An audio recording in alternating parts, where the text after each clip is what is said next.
the lead, but the Dodgers would hold them the rest of the way to win 5-3.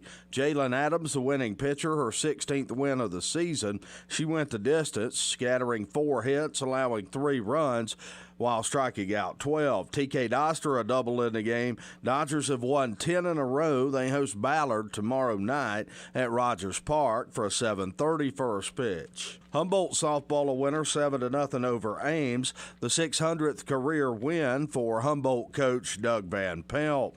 Algona baseball fell to Newman Catholic 11-5. Newman scored 5 in the first 2 innings. They led 7-5 after 6. They would score 4 unanswered in the 7th to pull away. Tyler Mansky 3 RBIs for the Bulldogs. Newman Catholic with 13 hits on the night. Scores from around the area in baseball. Pocahontas area wins a pitcher's duel 1-0 over Newell Fonda. Storm Lake 7-6 over Ridgeview. Humboldt over Bishop Garrigan 9-6, and Roland Story shut out Greene County 6-0. In softball, OAB-CIG a winner 10-7 over East Sac County. GTRA 9-2 over Pocahontas area. Emmetsburg over West Bend Mallard 11-1, and South Central Calhoun a winner 9-3 over Manson Northwest Webster. Baseball playoff action gets underway this weekend. Teams from Class 1A and Class 2A across the state will do battle. One of those teams is the St. Edmund Gales. They're coming off 2 weeks of quarantine after a player tested positive for COVID-19. Coach Mike Zalat said that while him and his guys were under quarantine, the outpouring of support from people around the area was incredible. Amazing how many people, other coaches within the conference, guys that you compete against with, that we're rivals, but a lot of people reaching out, wishing us the best of luck, and pass that on to the kids as well. And so that's very much appreciated from surrounding communities and former players and former students and things of that nature. St. Edmund will open the playoffs on Saturday afternoon. Coach Zalat says coming off of quarantine, his guys are approaching this with a positive outlook. Me and Coach Tracy are looking at this as positive. We're not going to let any negativity creep in, and we're going to give it our best shot. Even though we haven't practiced for 14 days, I just have a lot of confidence in our guys and the approach that they've been taking up to our last game, their adjustments that they've made. Catch all the playoff action as St. Edmund baseball takes on Collins Maxwell at Ogden Saturday afternoon for a 4:30 first pitch. You can hear Brian Peters on the call of that game on Sunday 99.7 and online at yourfortdodge.com. That's your Alpha Media News Update from the Jerry Sheeter Newsroom. I'm Rob Jones. Here's the AM 1400 KVFD weatherology forecast. Mostly sunny skies here this afternoon, a high into the upper 80s. Winds out of the northwest of 5 to 10 miles per hour. Tonight, a chance for showers and storms here late. Partly cloudy skies, a low near 66. By Saturday, a chance for showers and thunderstorms. Partial sunshine develops, a high of 84 degrees. Sunday, mostly sunny, a high around 84. From the Weatherology Weather Center, I'm meteorologist Jennifer Wojcicki. Currently, it's 83.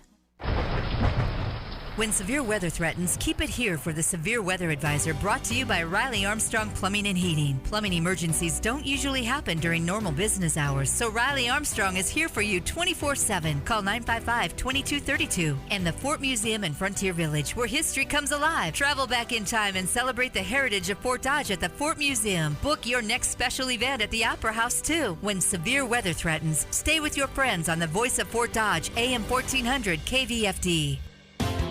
Ride the bus with the Dart and Midas Transit. Midas is going your way. If you live in Hamilton, Pocahontas, Calhoun, or Humboldt counties and want to go somewhere special, Midas will take you there. Need to get to the theater, the hair salon, the doctor, the grocery store? Midas will take you there. Just call 573-8145. Call now and Midas will take you there in Hamilton, Pocahontas, Calhoun, or Humboldt County this summer. Midas, your connection to Jefferson Lines.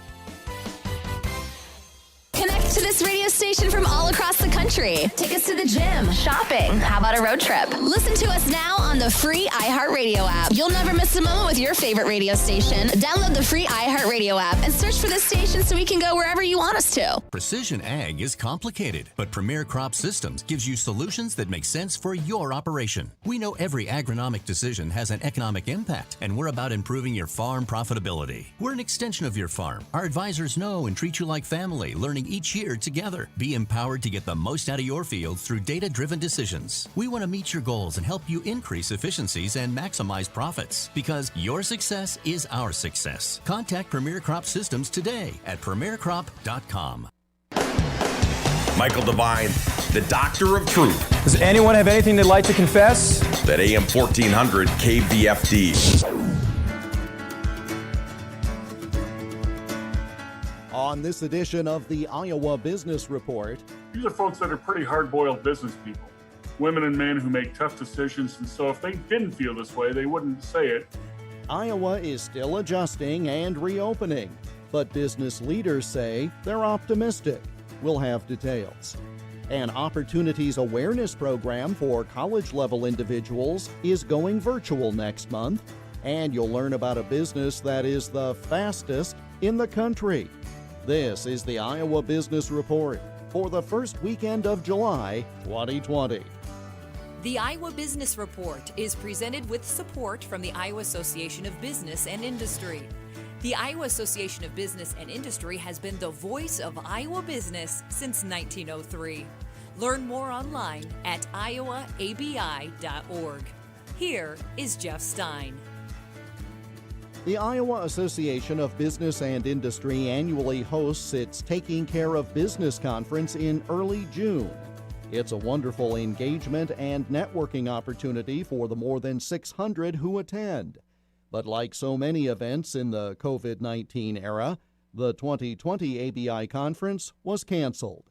I connected recently via Zoom with the president of Iowa ABI, Mike Ralston, to talk about how the group connected with its members without an in-person conference, and to find out the mood of ABI members as the third quarter begins. Well, Jeff, you're right. We had to cancel our 117th annual meeting, and that wasn't done lightly.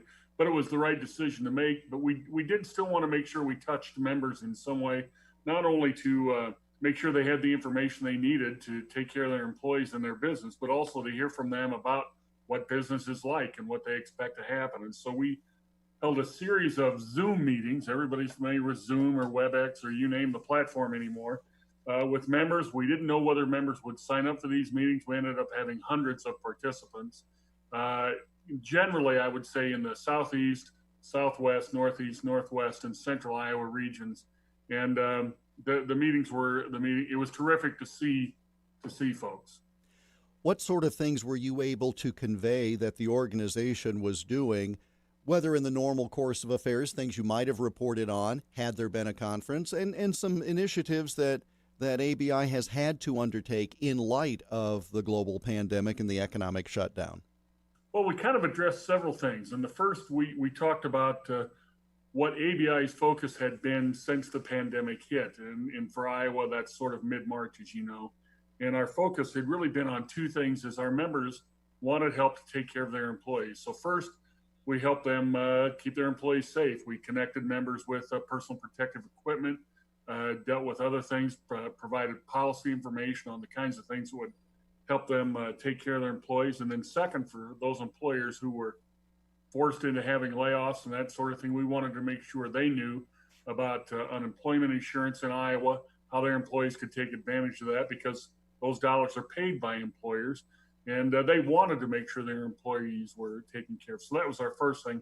And then we kind of pivoted to making sure we were taking care of members when it came to supply chain issues. Perhaps somebody had a vendor in a state that was under lockdown or was doing business with a foreign country and couldn't get their products. And so they need those products to get their products fully complete. And so we helped a couple members deal with those sorts of issues. We helped members deal with financing issues in the Paycheck Protection Program, all those things. So that was kind of the first part of our meeting, was making sure that members had the information and assistance they needed there.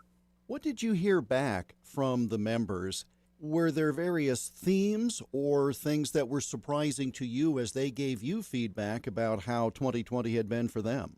There was something surprising. That is, I was surprised by the optimism that members expressed. And again, not all of them, but primarily these were manufacturers. And almost all of them had seen a decline in business, as you would expect. Some were doing well, had no loss. In fact, had gains year to year. But many had losses of, say, 10 to 15%. We had one that was more like 43%. So that's pretty drastic. But even those who had suffered pretty major declines shared information that led them to believe that the coming quarters would be pretty positive and that they expected an uptick. And that's the big thing. You want to make sure that there's something in the pipeline to make things better. So they were verbalizing this earlier in June, just before you sent out the quarterly business survey. And the results of that were, I think, a bit surprising in terms of that optimistic note, correct? You're 100% correct. I was very surprised. I was hopeful, but I was surprised by the strength that was exhibited in these numbers. We had something like 43% of the respondents expected sales to increase in the next quarter. A majority of the rest expected the quarter to be even. So that's pretty positive. But the single biggest surprise to me was the number of folks that were planning significant major capital improvement projects this year. And that was something like 60%. And I thought, wow, that's a real, number one, testament to optimism. And two, it's a real investment in their business and thus an investment in Iowa. And if that doesn't mean good things are ahead, I don't know what does. It was a big surprise and well-received surprise. And I'm looking at the numbers now, and as you mentioned, by the time you add the respondents who say sales will expand or stay the same, certainly not a decrease, expand or stay the same, that's more than 3/4 of the respondents. When you look at the number of employees, these business owners said nearly 2/3 are going to have them stay the same. Some say it will grow. So again, we're beyond 3/4. And then with the capital expenditures, these are folks who are here for the long haul. And this is far more than a speed bump, what happened in 2020. But they're not just sitting there crying over lost revenue. They are aggressively taking steps, are they not, to position themselves and their employees going forward. They are. When we held these regional meetings, something that was talked about often was an increase in marketing dollars and that sort of thing. And we tend to talk about operational issues like supply chain or hiring or balance sheets and that sort of thing. We usually don't talk about marketing in our meetings. And sure enough, there's a lot of talk about marketing and the need to grow markets and the need to make sure that there are sales to be made. And that was interesting to see. And I'll bet that's a part of some of these numbers we see in the survey. So encouraging. And again, these numbers, and I find it interesting, the capital expenditure numbers in particular. Statistically, I suppose someone would say, well, they're pretty consistent year to year or quarter to quarter. But it was on an increase from quarter two. And so we've got the pandemic, at least first wave, hopefully only wave, in the rearview mirror. And that optimism level was greater. It was on the uptick. The trending was certainly in the right direction. Strong before, but trending even stronger. You're right. And what's interesting about that is these are folks, and the survey, by the way, is anonymous, so we don't know who said it. Sometimes, we can get a bunch of business people in the room and, gosh, they want to make sure they're optimistic with each other. But the survey is always anonymous, and so there's no reason they wouldn't be honest. These are folks that are pretty hard-boiled business people, women and men who make tough decisions. And so if they didn't feel this way, they wouldn't say it. And if they felt like they couldn't make this expenditure, business was bad, or their balance sheet was in trouble, they wouldn't do it. So again, I was surprised anyway and greatly encouraged by that capital expenditure number for sure. I think the one thing the pandemic did as it pertains to hiring is it took the pressure off. There were a number of folks who said that they expected to remain the same or even decrease their workforce in the coming quarters. But a majority of them are talking about adding. And so if you're a recent college graduate, I think the word is hang in there because hiring is going to be on the uptick again soon. And so that was something else that kind of came through, I thought. Mike Ralston is president of the Iowa Association of Business and Industry. You can get more details about their quarterly survey online at iowaabi.org.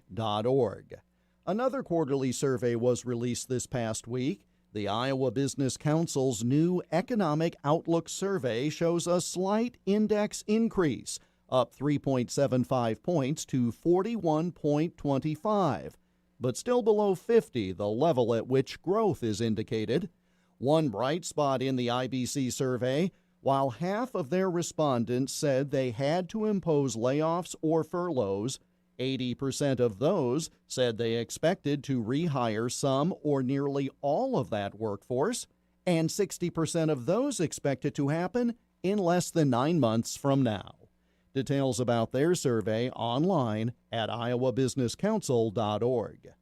Still to come, advancing personal and professional success virtually, and how one municipal utility in Iowa was recently named the fastest provider of its kind in the country. You're listening to the Iowa Business Report.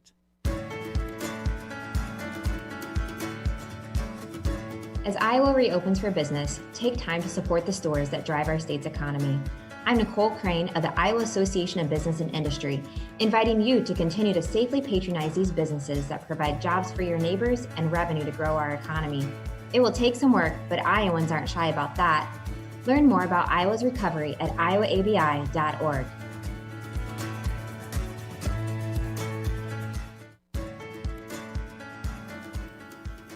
The Iowa Business Report is a copyrighted production of Totally Iowa Media, which is solely responsible for its content.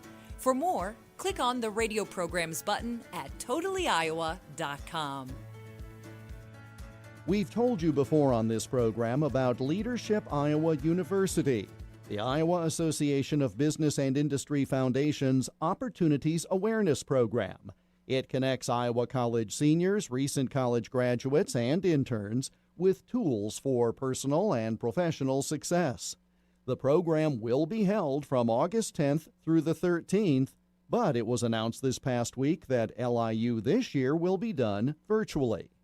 The agenda includes 4 half-day sessions, discussions and workshops on topics ranging from applying personal strengths to visualizing success as young professionals in Iowa and preparing for today's workplace generally. Leadership Iowa University was created a dozen years ago in response to the financial crisis at the time to provide support for young professionals at the time between college and career. Applications for this year's program are now being accepted. The deadline is July 24th or until the program is filled. And in order to provide a meaningful experience, LIU is limited to 20 to 30 participants. Now, those who apply will be notified of their status and accepted on a rolling admission basis. The cost is $75, and you can apply online at leadershipiowauniversity.com. Not only can individuals apply on their own behalf, companies can apply in support of employees and interns.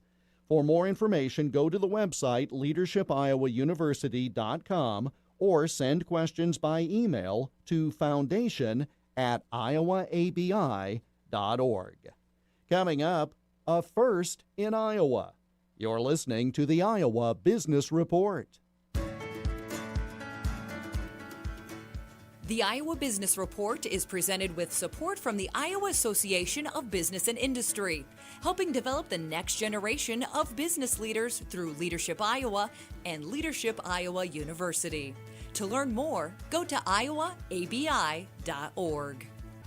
In this week's Business Profile, we'll introduce you to Cedar Falls Utilities, and umbrella for a collection of municipally owned companies. I talked this past week via Zoom with Steve Bernard, Cedar Falls Utilities General Manager, about another major upgrade to their broadband internet service. Cedar Falls Utilities is organized as a municipal utility within the state of Iowa. So our primary charter is to serve the residents of Cedar Falls. We're formed by the community. We're governed here locally by the community through a 5-member board who are all residents and citizens of Cedar Falls. So our governance structure, of course, is much different than a private company. That allows us some nice benefits from a flexibility standpoint, the ability to make decisions here locally. And our shareholders are really our customers. So we're not driven by quarterly results. We're able to take a long-term view of the business, which has been helpful for us. the key factor here is it allows us to serve the community and make decisions based on what we think is best for our citizens. And you mentioned the flexibility. In some respects, you would think a business, a traditional business, might be nimble enough and they can go do things. But anymore, it is much more complicated. It is easier for you to be able to report to your board, have these folks very focused on what it is that you're doing, and have that one-on-one relationship with your customer base to know what they want. So, again, the old school thought of businesses being nimble and anything that has any relationship to government being more complicated, that's really on its head these days, isn't it? I think it is for us, and we've been careful over the years to not consider ourselves a monopolistic type organization, which historically maybe some utilities feel that way. You know, we operate electric, natural gas, and water systems as well, and those are monopolistic by nature in terms of we're the only service provider available in Cedar Falls for those services. The communications utility is much different in that we compete with other providers for broadband services such as high-speed internet or point-to-point data services, as well as cable TV and telephone business. So those are very, very competitive businesses, and we've been careful over the years to make sure that we treat them as such, meaning we try to serve our customers properly. And it's not take it or leave it. We work with our customers very closely. And the fact that we are local has really served us well. If there's an issue here in Cedar Falls, it's local people that are dealing with it, all the way to myself or our board members, depending on the issue, get very much involved with our customers. We got into this business in the mid-90s. Part of that was at the time, the incumbent providers, both cable TV at the time and telephone, were not really interested in upgrading their system here locally and providing high-speed type services. So there were some visionary folks in the community at that time that decided, maybe we should just do this ourselves as a community. And we were one of the first municipals to take that step, and it went to a voter referendum, passed overwhelmingly, and then Cedar Falls Utilities was charged to be the one to build and operate the network. And it has been a competitive process all along and still is today. And I think that's good for the community.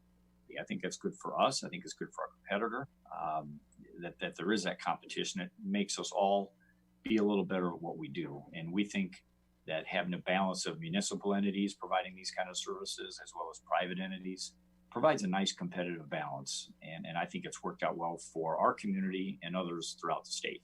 You have the fiber through town. According to PC Magazine, you're the fastest ISP internet service provider in the country. What does it take to get from the vision of 20 years ago of starting this up to getting to the point where a half dozen years ago or so you had a president come to town and visit, to where now you're the fastest in the country with 10 gigabit internet service, something that was just fanciful a few years ago? Yeah, for starters, I got to tell you, it's a lot of fun to work for an organization and in a community that's recognized nationally and to some degree internationally for the type of service we have here that is really can match up with the fastest in the world. So with us, it started again back in the mid-90s. Our first broadband internet service was 4 megabits per second. At that time, that was lightning fast, and it was on all the time. If you remember those days, we were used to dial-up modems, and you got maybe 250K speed if you were lucky. So 4 megabits or 4,000K was really, really fast. And, fast forward over the years, we built up a really, really loyal and large customer base to where we had 90% of the customers in town connected with our service. That provided us the financial revenue and the wherewithal to, in 2010, take that step to upgrade to the next level of service, which was putting fiber in throughout town. Prior to that, it was a hybrid system of fiber and some coaxial cable. In 2010 through about 2013, we rebuilt the whole system with fiber everywhere in town. And that has almost limitless capacity. And at that time in 2013, we introduced 1 gig service. We were the first community in Iowa throughout the community to have 1 gigabit service available. And here we are now a few years later announcing 10 gigabit using the same fiber that we put in the ground, starting 10 years ago, and upgrading the equipment on the ends to allow faster and faster speeds. And this probably won't be the end of it, right? In a few more years, I hope we're doing another interview talking about whatever the next iteration is of speeds, because our idea is to try to stay ahead of our customers, get out of their way, provide no bottlenecks for them, and let them create, let them figure out what they can do with this high-speed capacity. Broadband speeds are sort of the story of haves and have-nots. Because, for example, I live in a rural area. The definition of what broadband is actually not that much faster than the fastest dial-up used to be. And so you can say you have broadband in an area, but it's still pretty clunky. But if I were inside your trade zone, if I were inside the city of Cedar Falls, I would have this amazing speed. From a societal standpoint, how does one bridge that gap? Is there a way that this gets bridged where, for example, entities like yours... Michael Devine at AM 1400 KVFD. Listen to this. Making radio great again. In the Jerry Sheeter Newsroom, I'm Rob Jones. The Angel Ride to Save the Tatas is tomorrow. That event will begin with registration at 9 a.m. at Amigos here in Fort Dodge. The ride will begin from there by 11 a.m. Cost of the ride is $15 per person or $20 to ride the party bus. The ride will have stops at 209 Main in Peyton, the Flat Tire Lounge in Madrid, and Copperhead Saloon and Grill in Stratford. All proceeds will go to benefit breast cancer patients at Unity Point Trinity Cancer Center. This will be the 14th year of the ride, and in its history, the ride has raised over $300,000 for breast cancer patients. A Buena Vista County woman who was wanted on multiple charges was arrested earlier this week. 28-year-old Storm Lake resident Sandra Chavez was arrested Wednesday afternoon. She was wanted on several charges at Buena Vista County, including possession of stolen property, unauthorized use of a credit card, ongoing criminal conduct, and 5 counts of identity theft. The warrant for her arrest was issued after an investigation that started in January of this year, in which the Storm Lake Police Department says that over the course of several months, she stole personal information from various victims in an effort to apply for credit in their names. The U.S. Postal Inspection Service assisted the Storm Lake Police Department in the investigation. In sports, Fort Dodge softball a winner last night, 5-3 at 4th-ranked ADM. Dodgers got 3 in the first, scored 1 in the third, and 1 in the fourth. They led 5-0. ADM then rallied with 3 in the fourth to cut the lead, but the Dodgers would hold them the rest of the way to win 5-3. Jalen Adams, the winning pitcher, her 16th win of the season. She went the distance, scattering 4 hits, allowing 3 runs, while striking out 12. TK Doster a double in the game. Dodgers have won 10 in a row. They host Ballard tomorrow night at Rogers Park for a 7:30 first pitch. Humboldt softball a winner 7-0 over Ames, the 600th career win for Humboldt coach Doug Van Pelt. Algona baseball fell to Newman Catholic 11-5. Newman scored 5 in the first 2 innings. They led 7-5 after 6. They would score 4 unanswered in the 7th to pull away. Tyler Mansky 3 RBIs for the Bulldogs. Newman Catholic with 13 hits on the night. Scores from around the area in baseball. Pocahontas area wins a pitcher's duel 1-0 over Newell Fonda. Storm Lake 7-6 over Ridgeview. Humboldt over Bishop Garrigan 9-6, and Roland Story shut out Greene County 6-0. In softball, OAB-CIG a winner 10-7 over East Sac County. GTRA 9-2 over Pocahontas area. Emmetsburg over West Bend Mallard 11-1, and South Central Calhoun a winner 9-3 over Matson Northwest West. Thank you, Rob Jones. This is AM 1400 KVFD, the voice of Fort Dodge. It's going to be sunny today with a high of 90 degrees. Tomorrow, a chance of rain. Partly sunny with a high of 83, and on Sunday, sunny with a high of 84. Monday, sunny with a high of 87. Going to be some great weather, really, over the weekend. We deserve it, of course. It was another lousy winter, so we certainly deserve a good summer, and I think for the most part, that's exactly what we're getting. It's 83 degrees right now at AM 1400. KVFD, the voice of Fort Dodge. Michael Devine and Janice Valentine, now at AM 1400 KVFD. That's right. It's time for the fabulous Janice, the fabulous Janice. How are you, Janice? Well, fabulous. Well, of course you are. I don't know how I got Denise out of that, but yeah, it's Janice, ladies and gentlemen. Janice Valentine is a local attorney practicing primarily in workers' compensation and personal injury. There is no fee for first consultation. She's at Valentine Law Office, PC. She is Janice Valentine, J. Valentine at valentinelaw.net. You can reach Janice Valentine by calling 515-955-5544, or she's at 415 the Boston Center, 809 Central Avenue, Fort Dodge, and at www.valentinelaw.net. I seem to be having a little problem speaking today, which is bad news for a talk show host. That's bad. That's really it happens, though, doesn't it? Like, aren't there just days where your tongue is just tied up? I guess there is, and I remember how I got into this business. I thought, well, I'm not good at anything else but talking, so let's do this. And I really have no regrets, actually. I'm going to call on your professionalism as an attorney to talk about hate crimes today. Now, there's a disturbing story out of Fond du Lac, Wisconsin. A 27-year-old Mexican-American man by the name of Daniel Navarro was in a pickup, and he intentionally targeted a 55-year-old retired police officer and killed him with his pickup truck. He crashed right into him and killed him. After the accident, well, it wasn't an accident. After the murder, he told police that he did it intentionally because Trump and white people are making a world that is uncomfortable for some, so the only thing we can do is kill people. People are going to have to die, according to Mr. Navarro.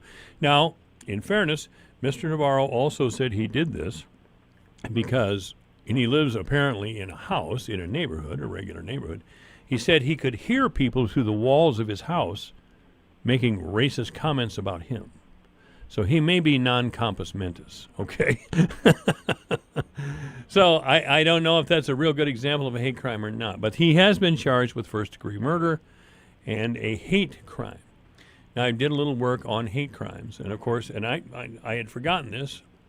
The first hate crime legislation was passed way back in 1968, and it was signed into law by President Lyndon B. Johnson. At the time, it was meant to protect churches in the South, black churches in the South, which were being burned by horrible rednecks, indescribable morons. And that did its purpose. In 2009, an extension of the hate crimes law was passed that was called the Shepard-Byrd Act. Now, Matthew Shepard, of course, was a young gay man in Wyoming who was also horribly killed for being gay. And the real irony of this is both those guys are doing life in prison now. So, all right, I won't go there. But and Mr. Byrd, James Byrd, was a 49-year-old man in Texas who was accosted by a couple of rednecks and drugged behind their pickup until he was dead, which is just horrific. By the same token, there is a man in Upper New York who is a racist, no doubt. He saw some black people in a pickup truck or an SUV across the street from his house and got into a shouting match with them and approached them belligerently, yelling racial slurs. And they left the neighborhood, and he kind of chased the car down the street or the SUV or whatever, yelling these racial slurs. He has been arrested and charged with a hate crime. 2 people in Martinez, California. One of the streets in Martinez, the city had painted or placed somehow a Black Lives Matter sign down a city street. You know, we see that quite a lot. 2 people, and I don't know what provoked them to do this, went out and started painting over the Black Lives Matter to erase it, they said, because it was suppressing free speech or some crazy thing. I don't know. But they have been charged with a hate crime. So I guess the point I'm trying to get to is that hate crimes seem to be coming out of the woods, especially with the man in New York. Now, the man in New York is crude and vulgar and unattractive in so many ways, and I'd like to think if I was in the neighborhood, I'd have told him to just shut up. Of course, he was young and bigger than me, so I don't know if I'd have been able to handle that or not. But this hate crime thing, is it being used as a tool of government to calm things down, do you think? I mean, some governments, officials in some of our larger areas are a little concerned about some of the demonstrations in the street, that they may be a permanent fixture out there, as some of the demonstrators have pledged. Do you think this is a tool that way, that they're going to start hanging hate crimes around the neck of some people who were just acting stupid? Well, let's start with saying you've done a ton more research on this than I have.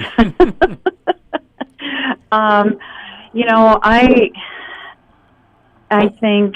Well, just speak from your heart, Janice. That's where you're best. Well, I am. I'm going to just say it. And I don't... We shouldn't make racism into politics, but unfortunately it kind of goes there right now. Boy, it does. But I can't help but think that, the tone of what's going on in terms of our leadership right now is not good. And maybe this is the way to kind of quell the storm in terms of what's going on. Because, again, our law enforcement and our county attorneys, and they're on the front lines of this. Oh, yeah. And we can't ignore that if we can't control is a bad word, but if we can't control take care of our own, if we can't take care of our own, yeah. we've really reached a really bad place. And I don't condone any of those actions that were taken, because anytime, I can't even imagine. Can you even imagine being drugged behind a pickup truck? Are you kidding me? I cannot. It's horrendous. Well, they don't even see that person as a human being, and that's where we've gone wrong. Well, I don't think that. I refuse to be. Excuse me. You use the word "we." I'm not part of anybody like that. I would absolutely. And neither are you. And I didn't intend to mean that. I didn't intend to mean that. No, and I know you didn't. I don't think white people can be charged with anything as a group over the actions of a couple of cruel racists. I just don't.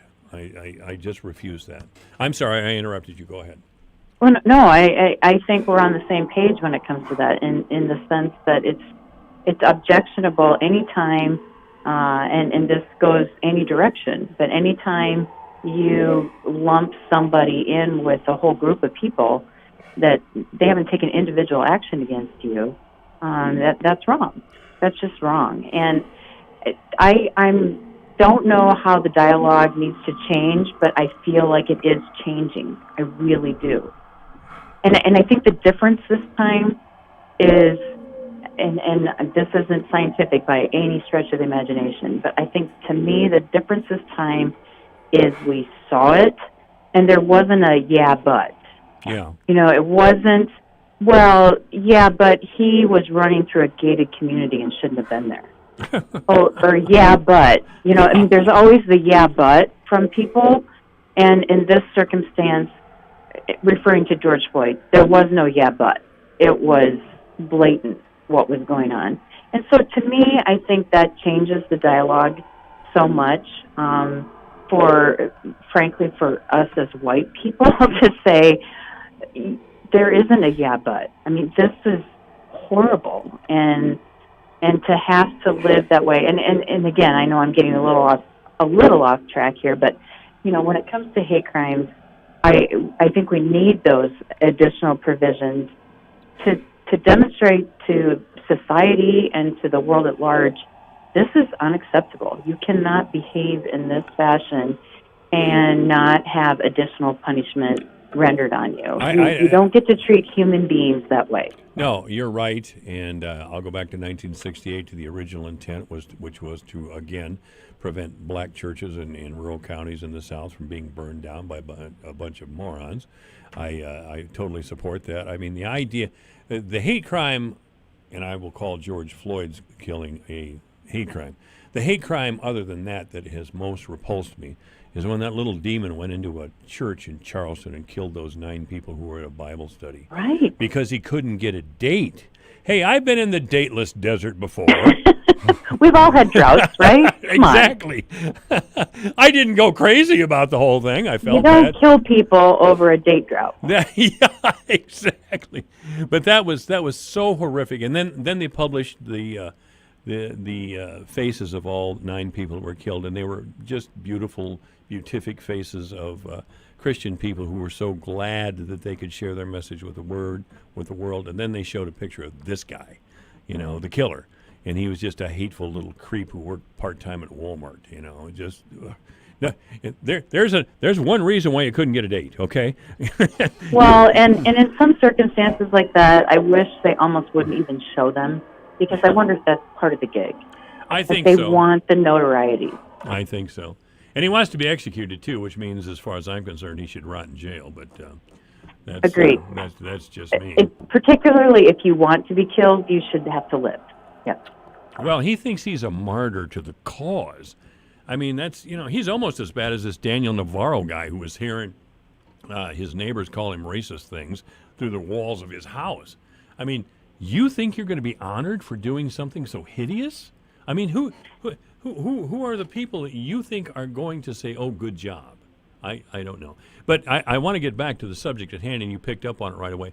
I'm trying to talk about leadership in a crazy time. And I understand what you're saying about district attorneys and all of these things, because they're under tremendous, tremendous pressure. But I think there are signs of a breaking point out here with all these demonstrations. Just in the last 6 weeks, half a dozen or more cars have just plowed right through the demonstrators. A couple people have been hurt. But people are getting annoyed trying to drive to work. That's all we're trying to do, or a lot of people are trying to do, is drive to work. And the demonstrators won't allow them, and they're on a major highway in California somewhere in a large city. That's a sign that people may have had enough, and it is time for leadership to appear. Now, the University of Iowa, where you went to school, there were charges out of the blue, as far as I'm concerned, that the writing program at the University of Iowa was racist. Now, this is the home of Raymond Carver, Kurt Vonnegut, Flannery O'Connor. Some of the greatest American writers ever have been part of the University of Iowa's writing program. I still speak with Larry Baker, who is an author and a former instructor down at the University of Iowa on air every now and then. I admire those who can communicate as some writers can, especially Flannery O'Connor and Raymond Carver. But now, apparently, the program has been wrong.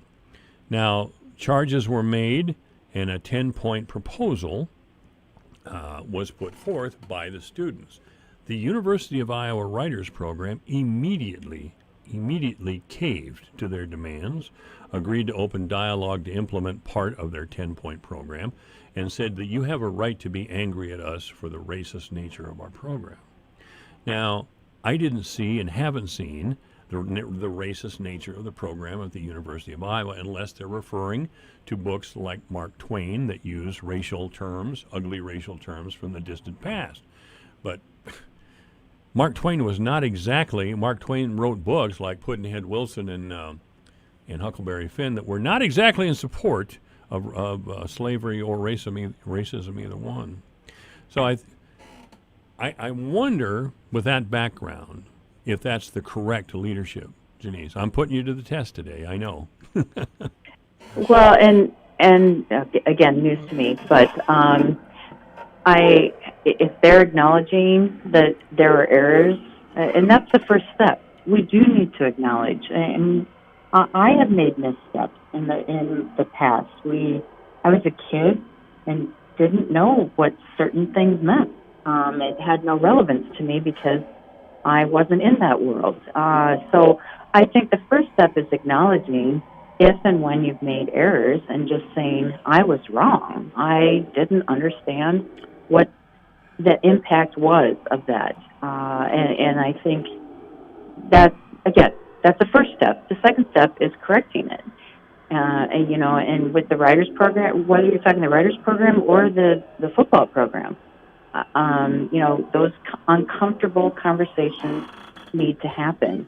And I think are happening. Again, it's different this time. I just feel like the dialogue is different, and that gives me hope. But you are making an assumption, Janice, that there is, in fact, racism woven into the program at the University of Iowa. Now, I don't know that. I know. I have not played a day of football for the University of Iowa. What I'm saying is you're making an assumption that there is racism at the University of Iowa Writers Program. And the university has copped to it, apparently. But they gave no examples of racism in the program. They named no authors that were racist.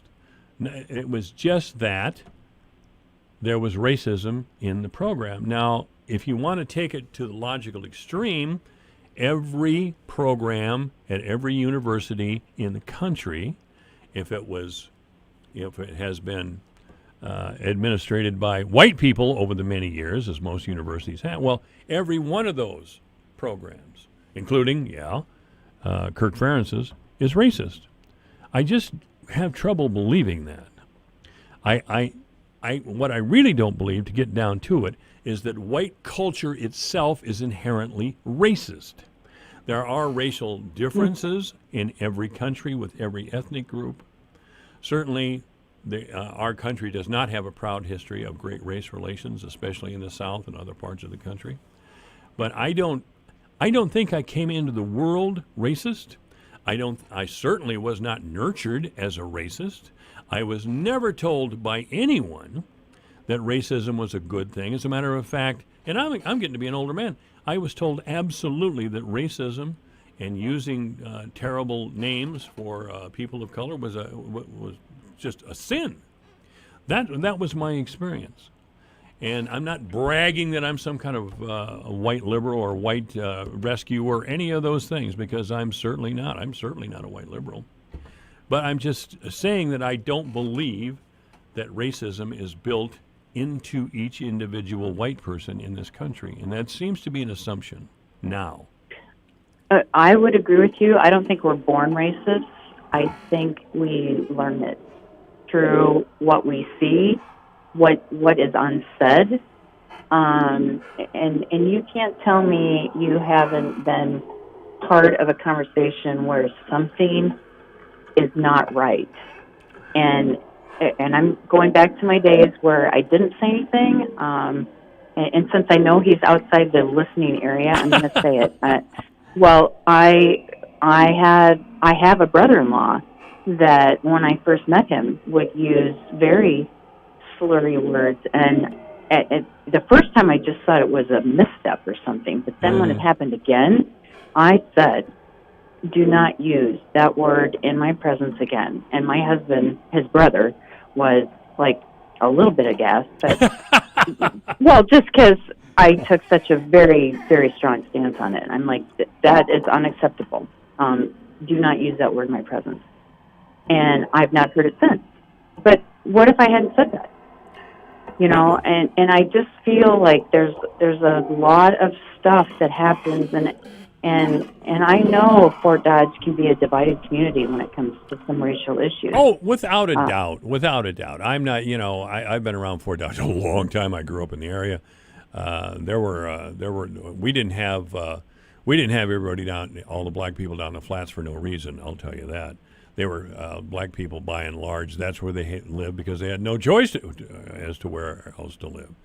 And certainly I know a lot of white people who, if you ask them, would say, no, I'm not really a racist. But, they really are. But they are. Yes.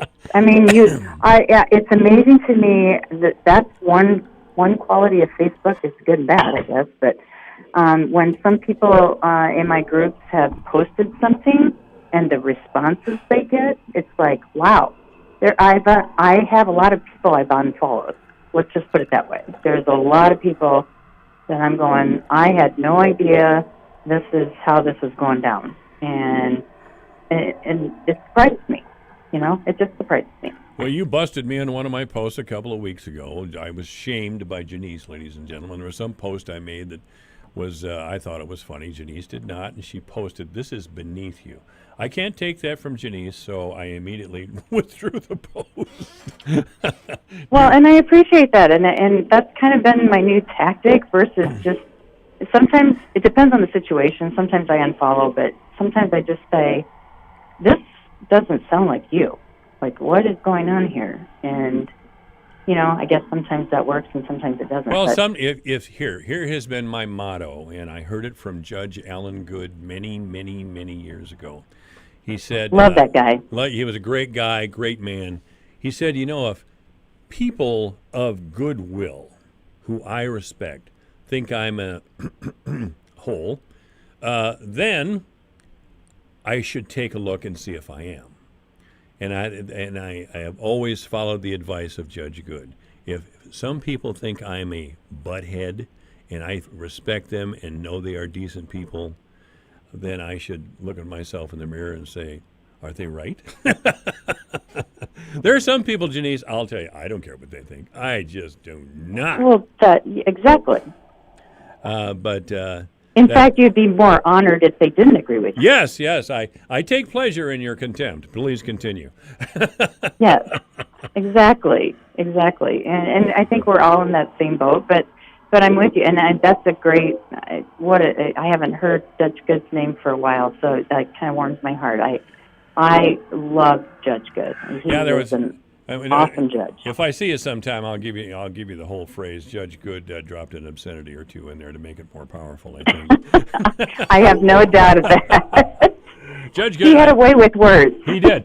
Judge Good many years ago, when he told me this story, I'll tell you this because you're a golfer and a lot of people knew Judge Good, but Alan had a terrific hangover one day and he had a 7 a.m. tee time out at the country club, I think. This was years and years ago.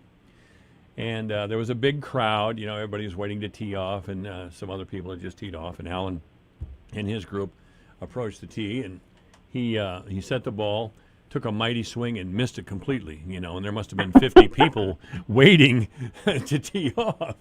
So that was mortifying. There was a little rumble through the crowd, like. Rah, rah, rah, rah. So he teed the ball up again, took a mighty swing, and missed it again. And Alan, being Alan, reached down, picked up his ball and tee, and he turned to the crowd and said, "Tough course," and he walked off. Just walked off. And he said he never played golf again. It was so embarrassing. Oh, my goodness. I had never heard that story either. That's a great one. Yeah, he was a great guy. Anyway, Janice Valentine has been our guest. Thank you so much, Janice, for your wisdom today, and have a great weekend, huh? Thanks, Mike. You have a great weekend. Everybody stay safe out there. All right. This is AM 1400 KVFD, the voice for Dodge. It's a primal thing, the need to conquer fire and contain it in kettle-shaped vessels, cooking hot dogs and burgers to juicy perfection. You want to be king of the grill. Cool tools and secret sauces are great, but once you've mastered the basics, it's all about the bun. So the bakers at Village Hearth Buns bow to you, Grill King, by offering buns worthy of your meats. Whether the perfect pairing is a classic white or wheat bun or light Italian with sesame seeds, it's gotta be Village Hearth. Village Hearth Buns, baking our best for you. Come on over to Adventureland. You're gonna have a fun-filled day. Enjoy all of Adventureland's rides, shows, and attractions, including Bernie's Barnyard, the Phoenix, the Monster, and Adventure Bay. Fun for the whole family. 2 great parks, all for one low price. See our website for park and water park operation dates. Come on over to Adventureland. You're gonna love it at Adventureland. This is AM 1400 KVFD, the voice of Fort Dodge. Sam Clovis is going to be next. Thank you for listening. It's a beautiful day. And I hope you have a great weekend. Don't go anywhere. I got great guests. I have Nevin Mulholland and Randy Coleman in the 4 o'clock hour to talk sports. It is 3 o'clock, KVFD, Fort Dodge. From tuning an engine to replacing a fuse, you can learn it all under the hood. Heard every Saturday afternoon from 2 till 4 on the voice of Fort Dodge. AM 1400 KVFD, Fort Dodge. Doubling down on his defense on Lisa Brady, Fox News. President Trump telling a roundtable event in Florida, one of the states in the midst of a coronavirus surge, that his administration's response is working. We're still fighting it, and we're going to do very well. We're testing at a level that nobody's ever tested before. We're making ventilators for the world. This as several states continue to set new single-day records for COVID cases, deaths, and hospitalizations. The president also slamming Joe Biden after the presumptive Democratic nominee accused the president of surrendering to the virus and trying to distract from it. Joe Biden and the radical left are trying to impose the same system, socialism plus, in America. Biden is a puppet of Bernie Sanders, AOC, the militant left. And he accuses Biden of plagiarizing his economic plan unveiled yesterday. That's part of a platform Biden is hoping can unite the Democratic Party. The same week that Bernie Sanders advisors released a draft document in concert with Joe Biden advisors that was designed to make Joe Biden's platform more progressive, the White House is listening to Biden's pitch to buy American, and they say they think it actually sounds pretty conservative. Fox's Peter Ducey. The back-to-school debate continues around the country. The head of the Colorado Education Association warns some members will leave their profession if they don't feel safe. And the CEA has listed 4 expectations of the state. They are to allow teachers to vote on reopening conditions, that they get clarification on PPE protocols. They want decision-making transparency and equitable access to learning tools for students. Fox's Alicia Acuna. New Jersey's governor says at this point his state will have in-person learning, but that each district will implement its own plan. America is listening to Fox News.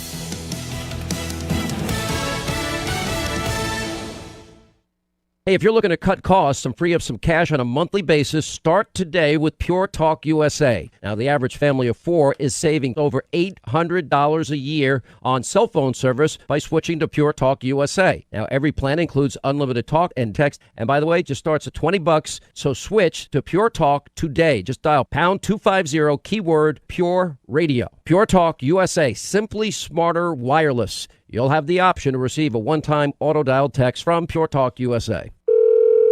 Hello? Hello, Mrs. Kuntz. It's the back left tire of your RV calling. Wanted to give you a heads up that I'm going to blow out on the highway later today. Wait, what? Says here I'm going to burst in the middle of rush hour. Well, can we reschedule? Sorry, our policy states that once we're scheduled to burst, we have to. We really pride ourselves on our commitment to blowouts. RV owners can't schedule when things go wrong on the road. That's why there's Progressive, a leader in RV insurance. Do you want a text confirmation when I burst? Think I'll notice. Progressive Casualty Insurance Company and Affiliates. U.S. military leaders are looking into the effects of coronavirus shutdowns on mental health. One veteran taking his own life shortly after starting a new job at the Pentagon. Master Sergeant Andy Marcassano served 6 full tours in Afghanistan with the 82nd Airborne and the Ranger Regiment, and a half-dozen more combat tours. He just started a coveted job at the Pentagon. On Monday night, he returned home from dinner in Alexandria, Virginia, and died by suicide in front of his wife. He had 3 small children. He was still on active duty. His death left his friends, family, and military leaders at a loss. Marcassano's toughest tour was in Afghanistan's Arghandab Valley, with the 2508, a battalion that had the highest casualty rate of any unit in 2009. His suicide, the 30th from this battalion. Fox's Jennifer Griffin. 20 combat veterans take their lives every day, and the VA says nearly 30 out of every 100,000 veterans die by suicide. The recent protests and civil unrest around the country after the death of George Floyd in Minneapolis are translating into new music. Both Bon Jovi and Eminem and Kid Cudi released songs focusing on the current civil unrest. Goddamn those 8 long minutes. American Reckoning, written by John Bon Jovi, will also be on the band's forthcoming fall album, Bon Jovi 2020, and The Adventures of Moon Man and Slim Shady, a new tag team single with Kid Cudi and Eminem, takes on the Black Lives Matter protest. Cops are dirty. Stop, man, please. Officer, I'm sorry, but I can't breathe. Shots at Drew Brees, anti-maskers, and dirty cops. In Hollywood, Michelle Polino, Fox News. Wall Street rallying. The Dow's been up more than 300 points heading into the close, and the Nasdaq's been back in record territory after turning lower earlier today. I'm Lisa Brady, Fox News. Your news, your town, your station. KVFD News when it breaks. From the Jerry Sheeter Newsroom, I'm Rob Jones. The Angel Ride to Save the Tatas is tomorrow. That event will begin with registration at 9 a.m. at Amigos here at Fort Dodge. The ride will begin from there by 11 a.m. Cost of the ride is $15 per person or $20 to ride the party bus. The ride will have stops at 209 Main in Peyton, the Flat Tire Lounge in Madrid, and Copperhead Saloon and Grill in Stratford. All proceeds will go to benefit breast cancer patients at Unity Point Trinity Cancer Center. This will be the 14th year of the ride, and in its history, the ride has raised over $300,000 for breast cancer patients. A Buena Vista County woman who was wanted on multiple charges was arrested earlier this week. 28-year-old Storm Lake resident Sandra Chavez was arrested Wednesday afternoon. She was wanted on several charges in Buena Vista County, including possession of stolen property, unauthorized use of a credit card, ongoing criminal conduct, and 5 counts of identity theft. The warrant for her arrest was issued after an investigation that started in January of this year, in which the Storm Lake Police Department says that over the course of several months, she stole personal information from various victims in an effort to apply for credit in their names. The U.S. Postal Inspection Service assisted the Storm Lake Police Department in the investigation. In sports, Fort Dodge softball a winner last night, 5-3 at 4th-ranked ADM. Dodgers got 3 in the first, scored 1 in the third, and 1 in the fourth. They led 5-0.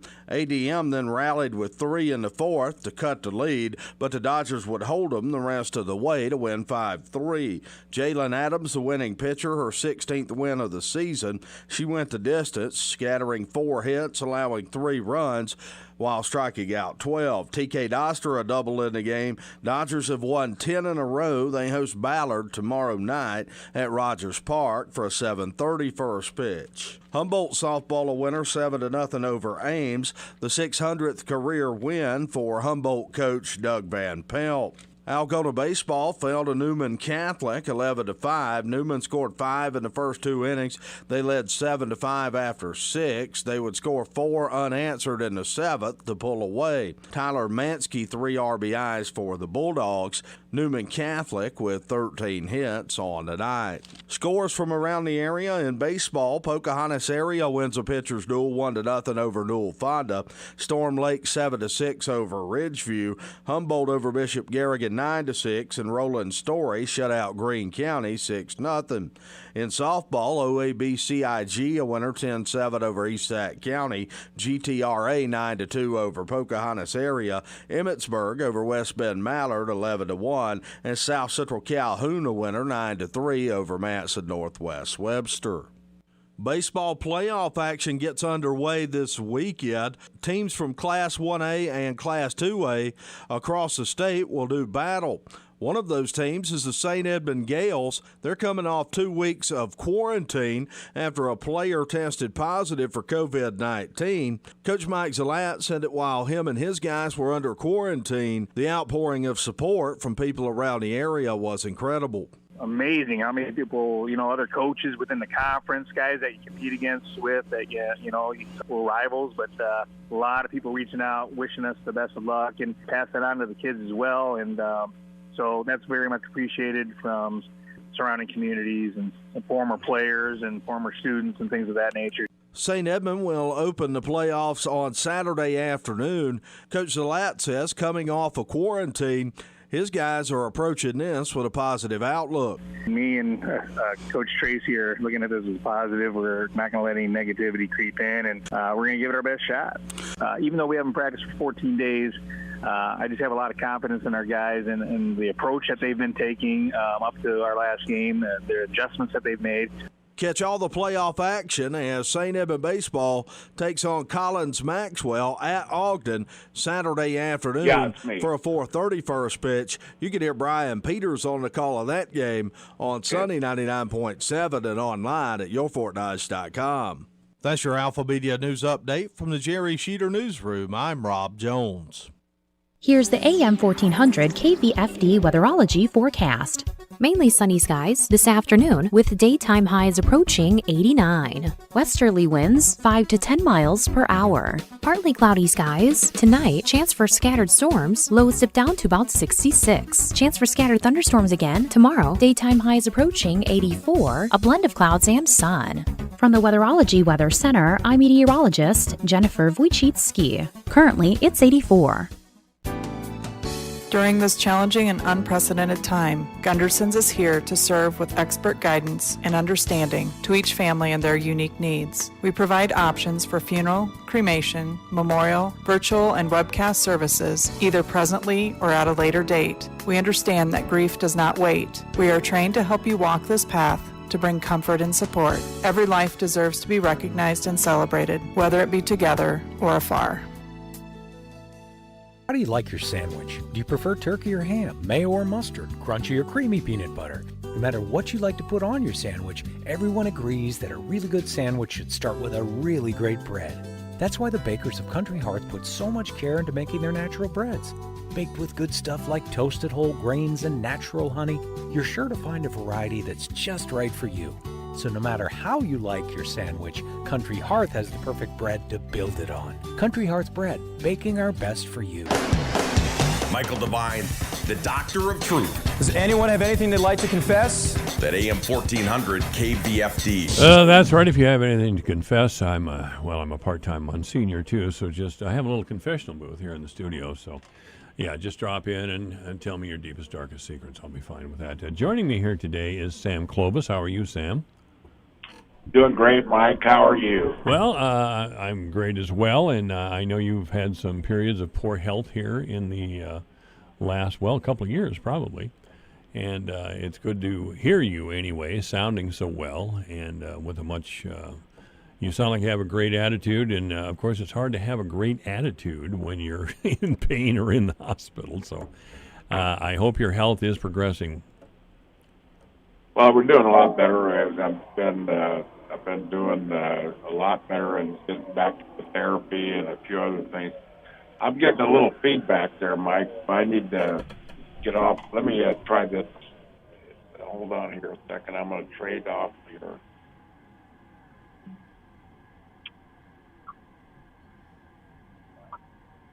Give me a second. Yeah, sure, yeah. Sam Clovis is our guest. We're going to talk about, among other things, of course, that Steve King has lost his seat in Congress. I think we lost Sam here now, too, so we'll have to have Sam call us back. This part of the problem could be this first-class equipment I've got up here in the studio. It's, every business suffers with the COVID virus. And Alpha Media, the company I work for in Alpha Media Fort Dodge, no exception. Oh, there we go. How are you, Sam? Hello, Mike. Can you hear me? I can hear you fine. How's this? Is this better? Could you give me a little bit? Whoa. Ouch. I don't think we're having very good luck with Sam here. Anyway, yeah, Alpha Media as a company, and there's 248 stations in the company the last time I looked, mostly in the western United States. We've suffered tremendously. I mean, businesses are closed or their business is reduced, and we depend on advertising dollars here. We're not National Public Radio or anything like that, thank God. All right. There we go. All right. Did you get it, Sam? I got to figure it out. I'm sorry. I got to figure it out. That's okay. That happens. I mean, technical problems, they happen, especially in small-town radio stations. But Sam Clovis, of course, has run for the U.S. Senate. He is a former advisor in the Trump administration, and he has a resume as long as your arm, very impressive. And I, again, first became aware of Sam Clovis several years ago when he came here to Fort Dodge to put out an outstanding presentation out in the auditorium at Iowa Central Community College on Western civilization. Boy, I wish you'd have that on DVD, Sam. I'll tell you, I'd buy it. But I've asked Sam on today because he's a former radio guy as well. He was a talk show host in Sioux City. And one of the things I do want to bring up with you, Sam, is the defeat of Steve King. It's odd that no Democrat could beat him, but the Republicans could. What do you think the story was there? I'm not afraid of Randy Feenstra. He's not a liberal, But what do you think happened with Congressman King? I know what he's told me, and I believe him. I mean, he's not somebody who would lie. No, I think it all boils down to the establishment wanted him out of there. They wanted him out of the way, so they started this effort about 4 years ago. I would put a lot of this on Kevin McCarthy. I would put a lot of it on David Cottrell here in Iowa, because he is the politician whisperer, and he is engaged on a lot of areas. We had the governor and the junior senator from Iowa that spoke out very quickly and very earnestly about getting rid of Steve King, and that didn't help. And then all of the money poured in. I mean, Feenstra had hundreds of thousands of dollars in PAC money and come in to assist him in this primary, and all of it was to defeat Steve King. Now, if you look at who has stood up for law enforcement, who has stood up for immigration issues, who has been there and stood up for all of the things that we need right now, has spoken out against Antifa and Black Lives Matter and the Marxists that run those organizations. The only voice that has done that in the entire state of Iowa has been Steve King. The rest of them are crickets, and it is just appalling the lack of feckless, or I should say the amount of fecklessness we see in our politicians right from the top down. And I think it is really despicable that we have had this level of effort to get rid of the only true conservative in any office in the state of Iowa. Yeah, because he was beat by the Republicans. J.D. Schulten's going to beat nobody. J.D. Schulten is an unemployed part-time legal aid or something. I don't know what he is, but he's not going to beat anybody. He's not going to beat anybody. So the Republican Party is who beat Steve King. They took him out. Yep. I don't. The next time I talk with Randy Feenstra, I'm going to ask him the difference between himself and Steve King, because Randy is very much a fiscal conservative. He's a CPA, all of those sorts of things, and he's not going to go to Congress and be quiet. He's just not that type of guy. So if any Democrats and liberals out there think they got a big improvement over Steve King, from their point of view, maybe not. Well, I don't necessarily agree with you on that, Mike. I think that he is, I think that you take a look at who paid for the U.S. Chamber of Commerce, the PAC that was supported their rhinos, and all of these rhino organizations are the ones that funded this operation. They will expect him to behave as rhinos behave. And I think that's what they did. This race was bought and paid for by the establishment of the Republican Party, and they're going to expect him to behave that way. I don't think that if he doesn't behave that way, that they're going to support him in the next go-around. And by the way, we've got redistricting coming up, so that'll be interesting to see how the quote-unquote 4th district ends up aligning itself with the rest of the state. Well, the 4th district, especially the northwest half, and you know this, is a conservative district. Very, very conservative. Uh-oh, are you losing me again there, Sam? No, I'm with you. I'm just, I'm back with you. I'm okay. Everything's fine. So. All right. I want to tell you, though, and I have to say this, Governor Kim Reynolds did not look good in this at all. I was very disappointed in her behavior. She would not be the governor today. We would have Governor Fred today if Steve King was not the co-chair of her campaign reelection. Right. And he brought home the 4th district. He animated the 4th district to go to the polls and vote for Kim Reynolds. They did. She squeaked out a victory. And then when the heat is on King, what does Kim Reynolds do? She fades from the scene again. I'm not, Kim Reynolds comes off as a decent person. I've spoken to her a couple of times. Of course, she's not going to tell some radio guy from Fort Dodge anything necessarily. But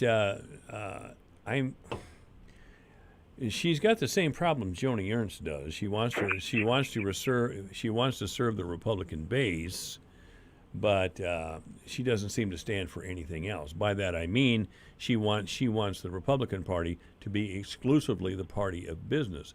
Well, I'm going to tell the governor and everybody this: you can't win elections by being the exclusive party of business. You'll lose, and she might lose, and Joni Ernst certainly might lose. I agree with you on all of that. And the other part of it is that they have to be able to mount campaigns that matter. And right now, we're not seeing much of an effort on the part of Joni. I mean, she's got some ads out there that are going on, and she does have some money behind her, but she's not. You got to remember that this race is one of several that the Democrats need to win. They need to win to beat Martha McSally in Arizona.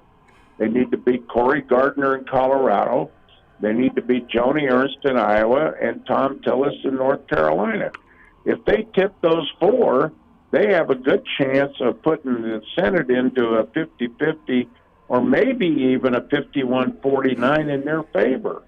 And so this is what's at stake, and we need to see better campaigns out of all four of those people. And right now, what I'm hearing is Cory Gardner's mounting a good defense against John Hickenlooper, the former governor of Colorado, but Martha McSally and Joni Ernst are not doing very much in their campaigns right now, because I think they think they're going to just skate in. Well, I think those are rude. They're going to be in for a rude awakening on election night. Joni is going to be in for a rude election, unless. Where is she? Why isn't she in Iowa? Why? Beats me. You know, she should be here all the time, or a good part of the time, and she's not. And you're right; those commercials are. I mean, they're okay. They're political commercials, but Greenfield is here in Iowa. She's everywhere in Iowa, and she's got a pretty good set of commercials out there as well. I had to I can tell you this from personal experience. I had to call Joni Ernst's office several times to give her free airtime on this radio station. Free airtime, 20 minutes. Yep. And let's see, what did I finally do? I think I went and found the Republican.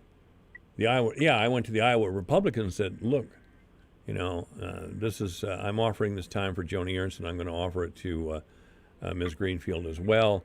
If you want it, great, here's my number, call me. Well, they did call me finally, and she was on the air. And she's not that great a communicator. I think when she's on the radio and when she's on television, she's not that good. But I'll tell you, I've seen her speak at some, I saw her speak at Rotary and some other service clubs. Person to person, she's excellent. She's very good. I mean, she works at that level very good. She's like Governor Branstad in that way. Governor Branstad could never really give a great speech either. But you get him in a room, and he was warm and friendly and open and honest. And I was always impressed with him that way. But I don't know who's running Ernst's campaign, but they should be fired today, as far as I'm concerned. Well, I think it's really going to be difficult for her because over the summer, you really don't need to do a lot, but you got to be here. You got to, as they say, 9/10 of anything is showing up, and so you got to be there. You got to show up, and you got to be present. And I would just say, if I were her, if I were in that position, I would be holding town halls 7 a day. I would be going to every pizza ranch in the state of Iowa. There are 192 of them, by the way. And so, and I've been to almost all of them. And so but the issue is that you have those meetings, those town hall meetings, and you get in there and do it. If she's good at that, then that's what she ought to be doing, because she needs to be exciting her base, and the base then needs to be able to go out there and excite voters to have them come to the polls. And then she needs to be in major forums around. But right now, COVID-19 has knocked that into a cocked hat. Yeah. So we have a lot of difficulty on the campaign trail right now. The president, I mean, he can't get out. And he would turn everything around on a dime if he were able to go out and start having the rallies again. Oh, I think so. But Joni Ernst definitely has to come to Iowa. you're absolutely right about the town halls. That's what Chuck Grassley still does. Every time he's up for election, he visits 99 counties. And he's also very personable. He's much better in person than he is in a recording. And I used to teach broadcasting, and one of the first things I used to tell my students is, try this. Stick a microphone in somebody's face and see if their personality changes. It does, And, it does. Or stick a camera in their face and a microphone and say, okay, give me your opinion. Well, I've had people sit in the radio station. I've had men come in wearing a tie, and I'll say, well, we're going to be on in 30 seconds, and they sit up straight in their chair and tighten their tie up. And this is a radio station. But the microphone intimidates a lot of people or changes a lot of people. It didn't change Bill Clinton. It didn't change Ronald Reagan, and I doubt it changes Donald Trump at all. Not at all. For 40 years, it hasn't changed him, so yeah. But the fact of the matter is it obviously affects Joni Ernst. And that's why she needs to get out here and show us the human being that she is.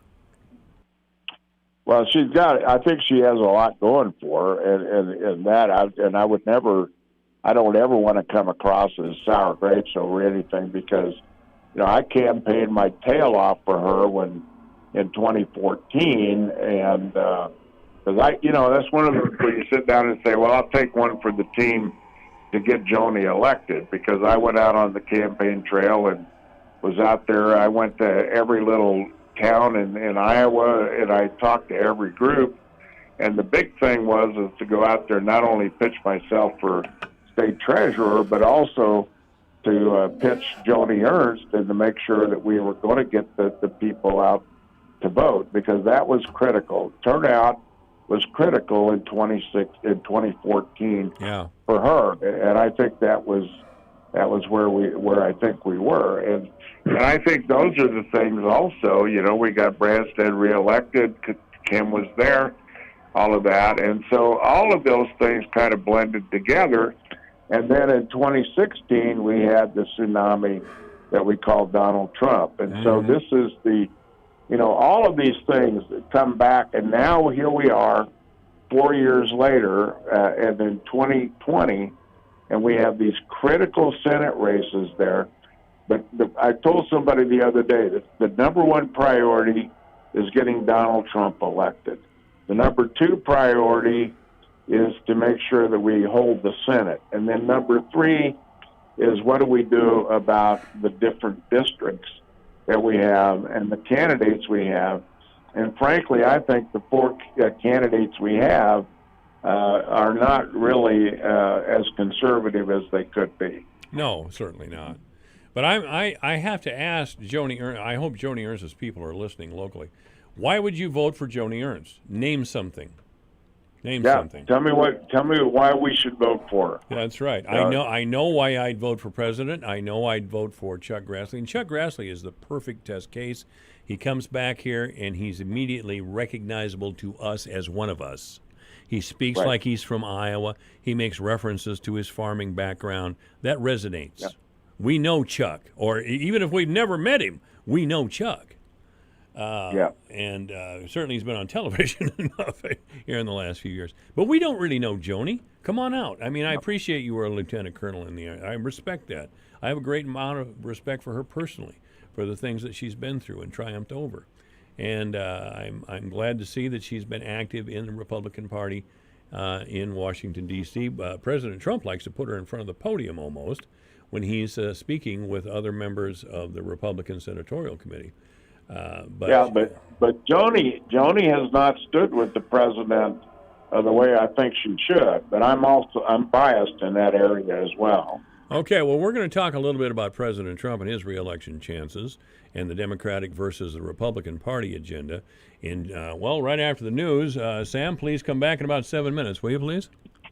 I sure will. Thank you, sir. This is AM 1400 KVFD, the voice of Fort Dodge. It's exactly 3:30. The news is coming up. Time's running out to win $7,000 a week for life from Publishers Clearinghouse. Enter now at PCH.com and you could win $7,000 a week after week, for life. Don't miss your chance to win because $7,000 a week for life is ready to be awarded on August 31st. Go to PCH.com and enter before it's too late. That's PCH.com. Better hurry if you want the next big winner to be you. Enter now at PCH.com. Entries due 8/26. No purchase necessary. Void where prohibited. Have you wanted to speak a new language but thought it would be too difficult? Then try Babbel. Babbel starts by teaching you words and phrases that gradually get more complex. Soon, you're practicing short conversations. So in 15 minutes a day, you'll be speaking a new language in a few weeks. Babbel is built around real life. It teaches you practical conversations that you will actually use. Babbel, language for life. Now try Babbel for free. Just go to Babbel.com and start learning a language today. That's BABBEL.com. Your news, your town, your station. KVFD News when it breaks. From the Jerry Sheeter Newsroom, I'm Rob Jones. The Angel Ride to Save the Tatas is tomorrow. That event will begin with registration at 9 a.m. at Amigos here in Fort Dodge. The ride will begin from there by 11 a.m. Cost of the ride is $15 per person or $20 to ride the party bus. The ride will have stops at 209 Main in Peyton, the Flat Tire Lounge in Madrid, and Copperhead Saloon and Grill in Stratford. All proceeds will go to benefit breast cancer patients at Unity Point Trinity Cancer Center. This will be the 14th year of the ride, and in its history, the ride has raised over $300,000 for breast cancer patients. A Buena Vista County woman who was wanted on multiple charges was arrested earlier this week. 28-year-old Storm Lake resident Sandra Chavez was arrested Wednesday afternoon. She was wanted on several charges at Buena Vista County, including possession of stolen property, unauthorized use of a credit card, ongoing criminal conduct, and 5 counts of identity theft. The warrant for her arrest was issued after an investigation that started in January of this year, in which the Storm Lake Police Department says that over the course of several months, she stole personal information from various victims in an effort to apply for credit in their names. The U.S. Postal Inspection Service assisted the Storm Lake Police Department in the investigation. In sports, Fort Dodge softball a winner last night, 5-3 at 4th-ranked ADM. Dodgers got 3 in the first, scored 1 in the third, and 1 in the fourth. They led 5-0. ADM then rallied with 3 in the fourth to cut the lead, but the Dodgers would hold them the rest of the way to win 5-3. Jalen Adams, the winning pitcher, her 16th win of the season. She went the distance, scattering 4 hits, allowing 3 runs, while striking out 12. TK Doster a double in the game. Dodgers have won 10 in a row. They host Ballard tomorrow night at Rogers Park for a 7:30 first pitch. Humboldt softball a winner 7-0 over Ames, the 600th career win for Humboldt coach Doug Van Pelt.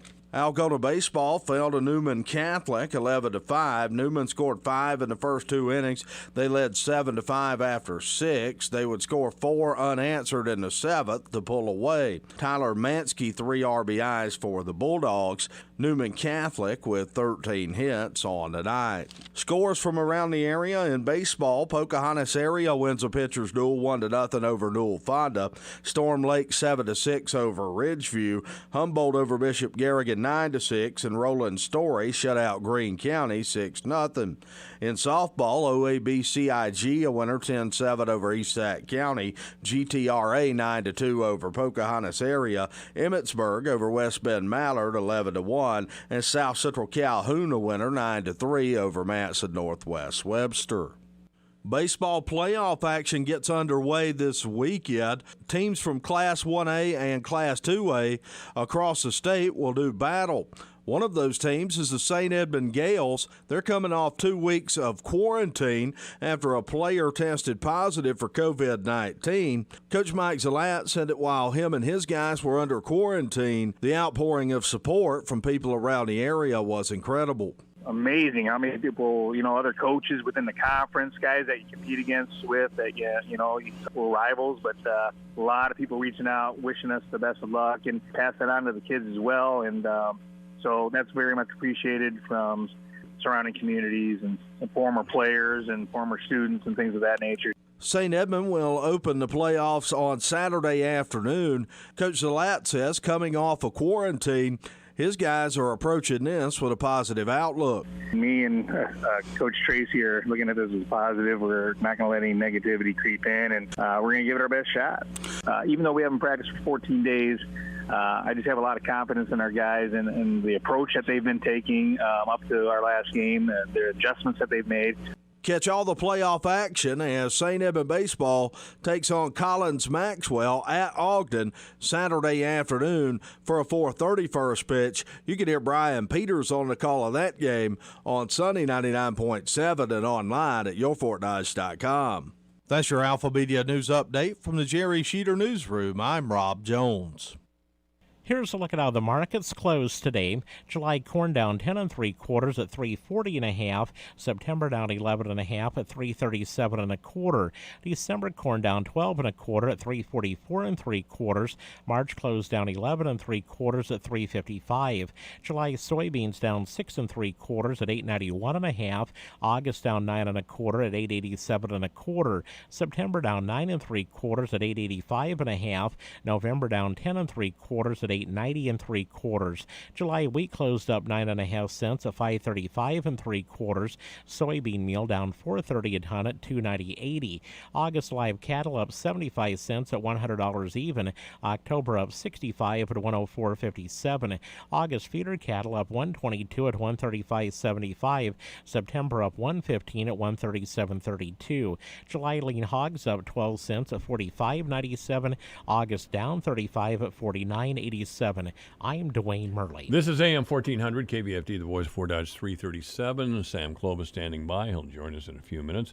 First of all, in the weather, sunny with a high of 88 today. Overnight, a little rain, increasing cloudiness, low 66. Tomorrow, a little rain, mainly in the afternoon, otherwise sunny with a high of 83 degrees. On Sunday, it'll be sunny with a high of 83. Monday, sunny with a high of 87. Some great weather coming up. Right now, 86 degrees in town. This is AM 1400, KVFD, the voice of Fort Dodge, and obituaries are brought to you this hour by the historic Bruce Funeral Home at 923 First Avenue South, Fort Dodge. You may contact the historic Bruce Funeral Home by calling 515-576-5117 or online at www.brucesfuneralhome.com. Damon Peterson has died. Damon G. Peterson of Burnside has died at the age of 54. He passed away Wednesday near Lehigh of injuries sustained in a motorcycle accident. Funeral services and visitation are tentatively planned for the week of July 20th in the United Methodist Church in Dayton. Damon G. Peterson has died. Obituaries this hour brought to you by the historic Bruce Funeral Home at 923 First Avenue South, Fort Dodge. You may contact the historic Bruce Funeral Home by calling 515-576-5117 or online at www.brucesfuneralhome.com. Sam Clovis coming up in about 2 minutes. This is AM 1400 KVFD, the voice of Fort Dodge. What will the new dietary guidelines recommend? I'm Julie Harker with Healthy Living on Brownfield. A registered dietitian with the St. Louis District Dairy Council says they anticipate potential changes in the guidelines where saturated fat and certain nutrients are concerned. Amanda Marsh tells Brownfield she's aware there's discussion about saturated fat levels in all foods, including dairy and meat. And I also know that there is new and emerging research that shows that the saturated fat that naturally occurs in food, like milk or like your meats, does not negatively affect your heart health. She says it's the saturated fats in baked goods that can negatively affect the heart. Marsh says the council also expects the 2020 dietary guidelines to make changes in nutrient requirements. We have heard changes are coming in terms of the recommended amounts of vitamins and minerals. And they're also looking at the nutrition people need when they're under the age of 2, or for women who are lactating or pregnant, which is a big change. Marsh says Americans either aren't getting enough of certain nutrients or they're getting too much. The new dietary guidelines are expected to be published at the end of this year. I'm Julie Harker with Healthy Living on Brownfield. There are everyday actions to help prevent the spread of respiratory diseases. Wash your hands. Avoid close contact with people who are sick. Avoid touching your eyes, nose, and mouth. Stay home when you are sick. Cover your cough or sneeze. Clean and disinfect frequently touched objects with household cleaning spray. For more information, visit cdc.gov/COVID-19. This message brought to you by the National Association of Broadcasters and this station. I'm a wife, a sister, and a grandfather. I'm an office clerk. I'm a research analyst, dance fitness instructor, actor. I'm a copywriter. I'm a veteran. I have lupus, cerebral palsy. I'm blind. And I'm working in a job I love. Because I was given a chance to contribute my skills and talents. To show that my disability is only one part of who I am. Who I am. Who I am. At work, it's what people can do that matters. For more information, visit whatcanyoudocampaign.org. Michael Devine. You're very clever, my charming little friend. With more stimulating talk radio. But not clever enough. Actually, I think I am clever enough. I'm clever enough to have Sam Clovis on the radio with me. How are you, Sam? Doing great. Thanks for having me back. No. Sam, you're one of the better speakers and historians and intellectuals in the state of Iowa, as far as I'm concerned. So, ladies and gentlemen, I urge you to tune in Thursdays in the future at 3:10, and we'll have Sam Clovis with us regularly as long as he can stand us. By golly, I'll have him on the air. So thank you so much for that, Sam, and we look forward to having you on again Thursdays at 3:10, starting at 3:10. So, Sam, we want to talk about President Trump for a minute. He is behind in the polls, and he has had the worst year of any president that I have ever seen. I mean, if we had the election in January, he'd smoked Joe Biden. He would have smoked Biden. He'd have been reelected in a landslide. Well, now the factors beyond his control, and admittedly, he didn't handle some of it correctly. But I don't know what president would have sensed the grasp of the COVID virus to start with. None of us did. I certainly didn't. The doctors didn't even. But here we are in this COVID virus, and it's just tearing up the economy. And that's one thing that President Trump and his supporters could point to with pride and say, look at this, we turned the country around. And now here we are.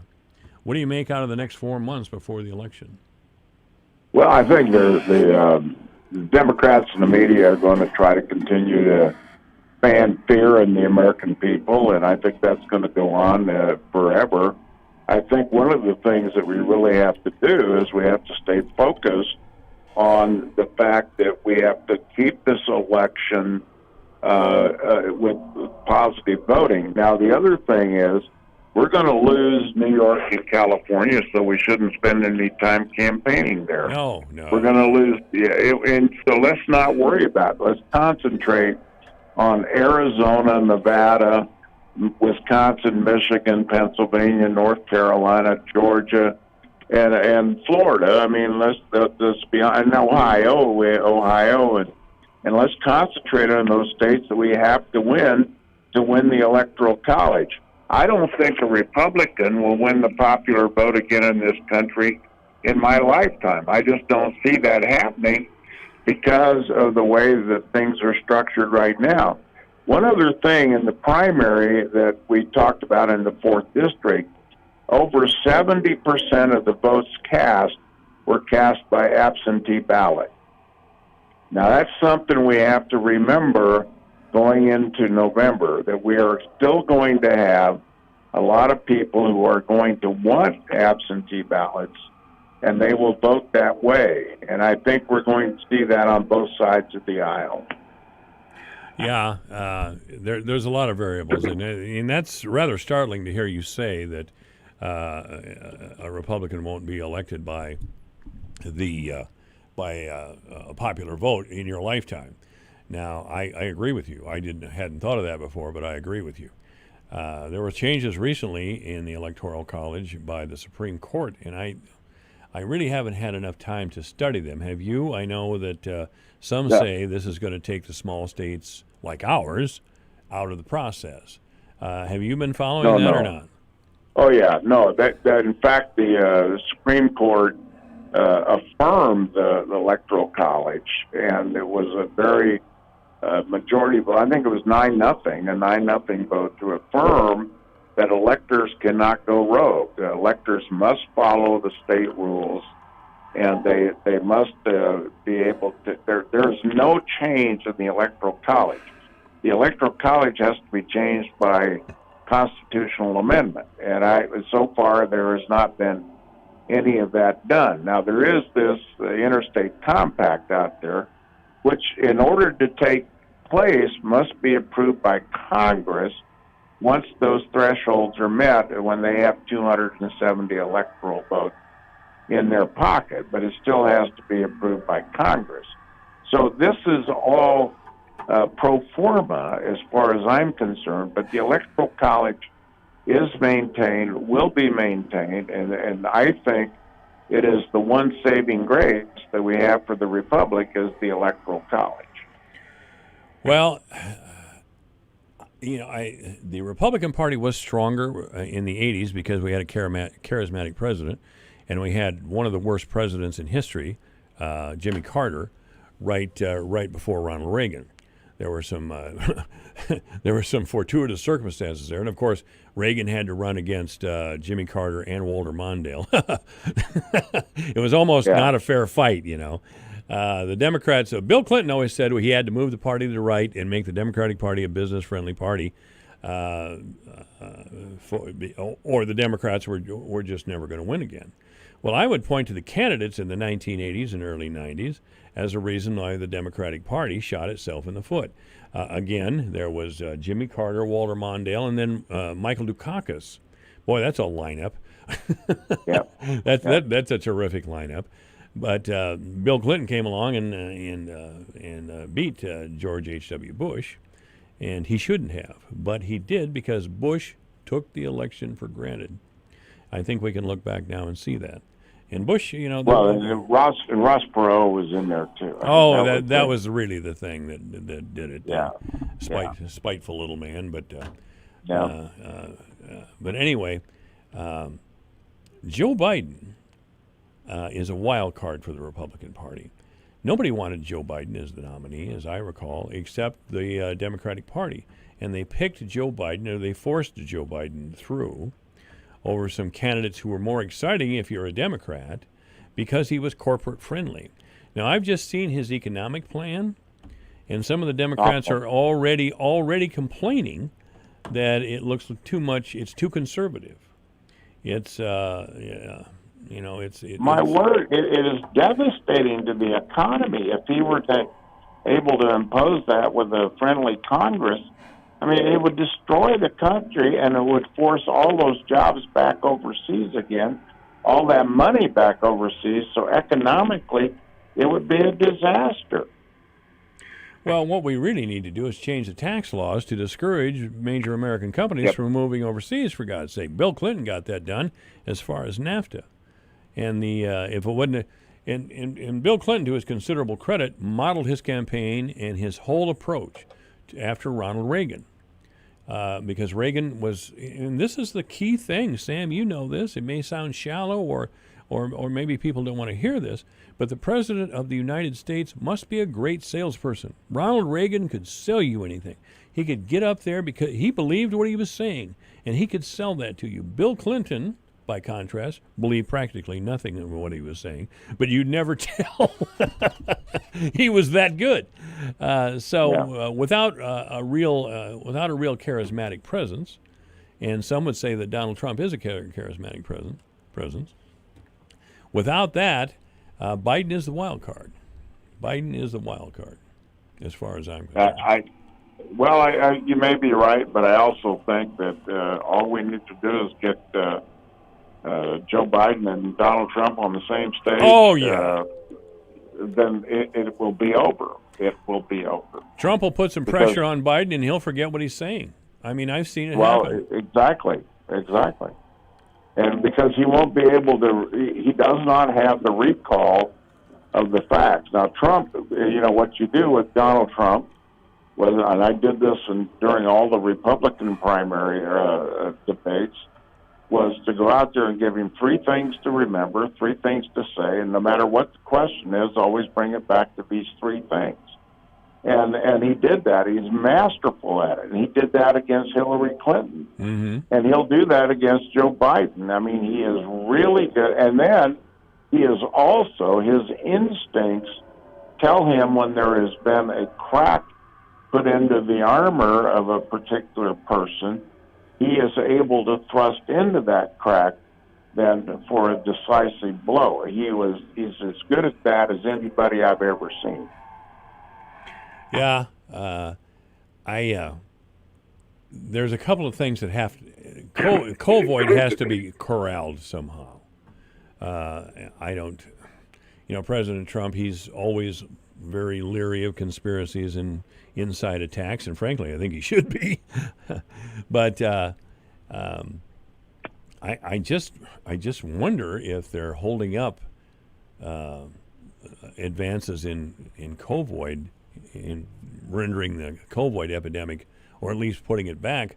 I wonder if there are people in the medical community who are not releasing this information until after the election. Am I moving out into the deep, dark? No, I don't think you are. Limits? I think that there are genuinely people in the deep state and in the CDC and a lot of other places that would want to do damage to this president, and slow-walking vaccines or slow-walking evidence. And the other is the clarity of evidence. And we see that, that New York can't report accurately. We have New Jersey can't report accurately. We have, a lot of these governors are overreacting, in my view. And so I think that the COVID-19 is a real, that's the wild card. It's not Joe Biden, it's the COVID-19 stuff. Yeah. And I do think that we're going to see a huge amount of absentee voting in this election, and perhaps rightfully so. I look at, myself, I've got to do an absentee ballot, and thus my wife and my stepson are going to do them because it's just easier for us not to go out. It's easier because my wife is, in her 70s, is the same as I am, and so we don't want to expose ourselves unnecessarily because of all of this other stuff. And a lot of people feel that way. Yes. I think that we're faced with that's the wild card. The COVID-19 to me is the wild card, not Joe Biden. Well, you can have more than one wild card in the card game there, Sam. Yes, well, you can. You can call them the way you see them, too, and I always think that another wild card is the arrogance of the Democratic Party. Arrogance beat them in 2016. There's no doubt. They really believe that most people agree with them, or most people admire them. And really, most people look at all these violent protesters in the street and say, those are Democratic voters. Well, yeah, and the other part of it is that let's do away with the police departments and let's see how people in the gated communities like that. Yeah. And let's see how they like the idea that people are going to come for them and come for their possessions. And they all just, the great line that you hear oftentimes is, when does a liberal become a conservative? Right after he's been mugged. Right after they've been mugged. Right. That's exactly right. Yeah, that's an old expression, but it applies today. If you've been trying to go to work for a week solid in even a liberal city like San Francisco, you've already converted. You're tired of this. Tired of people standing around screaming at you. I'll tell you, I think there's a lot of people who are being tired of being called racist for no other reason than they're Caucasian. Oh, you're Caucasian. Yeah. Well, you're racist. You were raised in this country. You're privileged. Absolutely. Yeah. And you're racist. White privilege. Yeah. I got all that.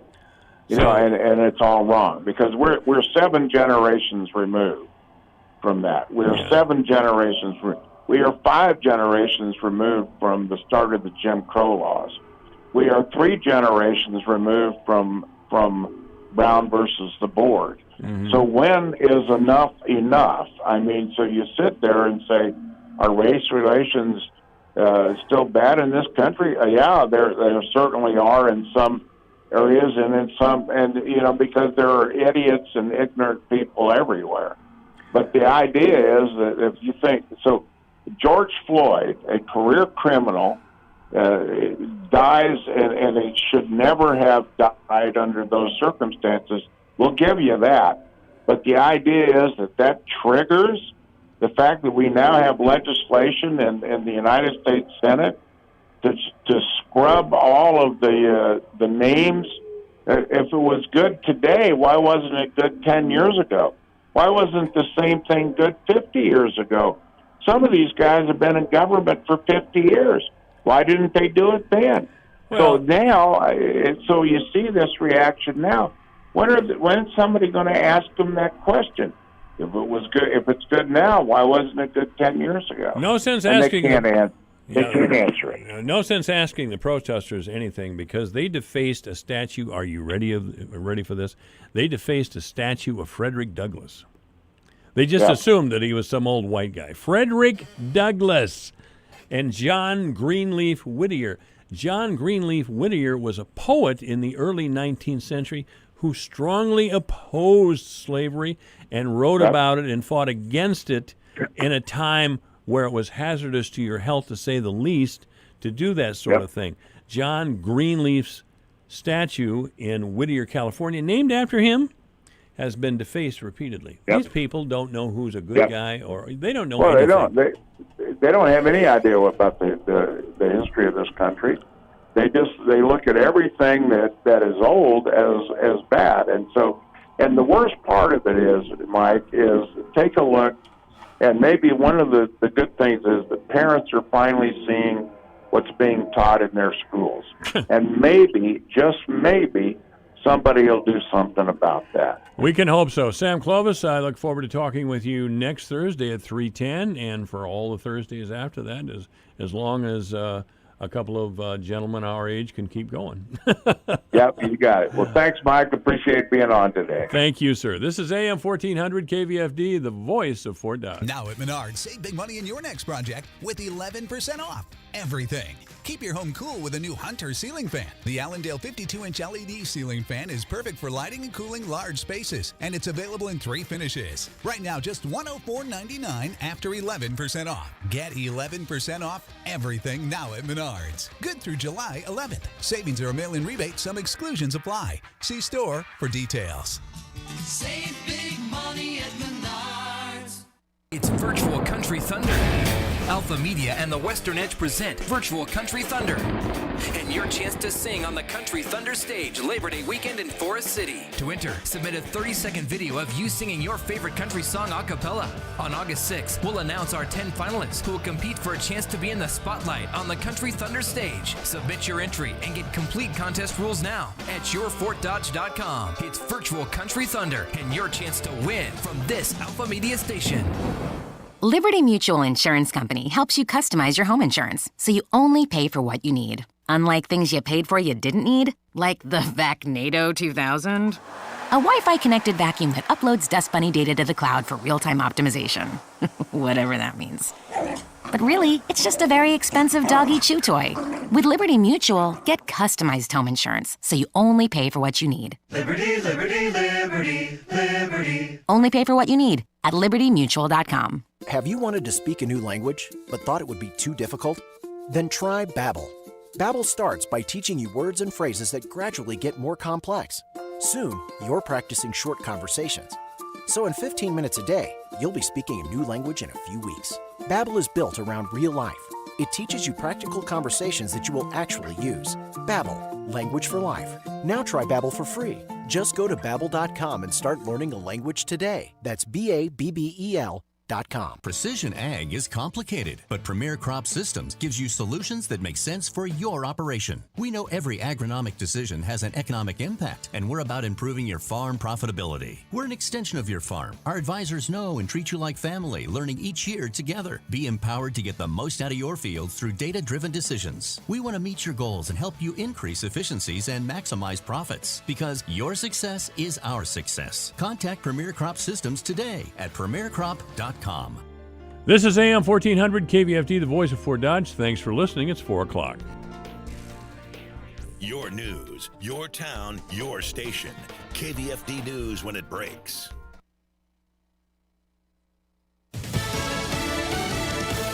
How to stop the surge. I'm Lisa Brady, Fox News. As the U.S. and the world set new single-day records for coronavirus cases, President Trump says the fight continues, defending his administration's response. We literally had no ventilators, and now we're making thousands of ventilators a month.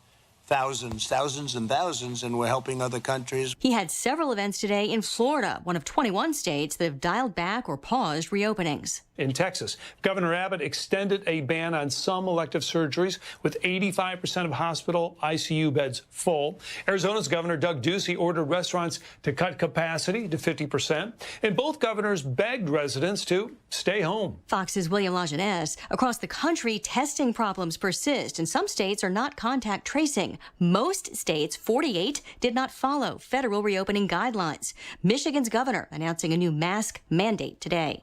The president spending part of his time today slamming Joe Biden's new economic plan. When Joe Biden unveiled his economic plan in Pennsylvania, he used some language that sounded very Trump-like. The president's been talking about the great American comeback. Joe Biden's tagline is now "Build Back Better."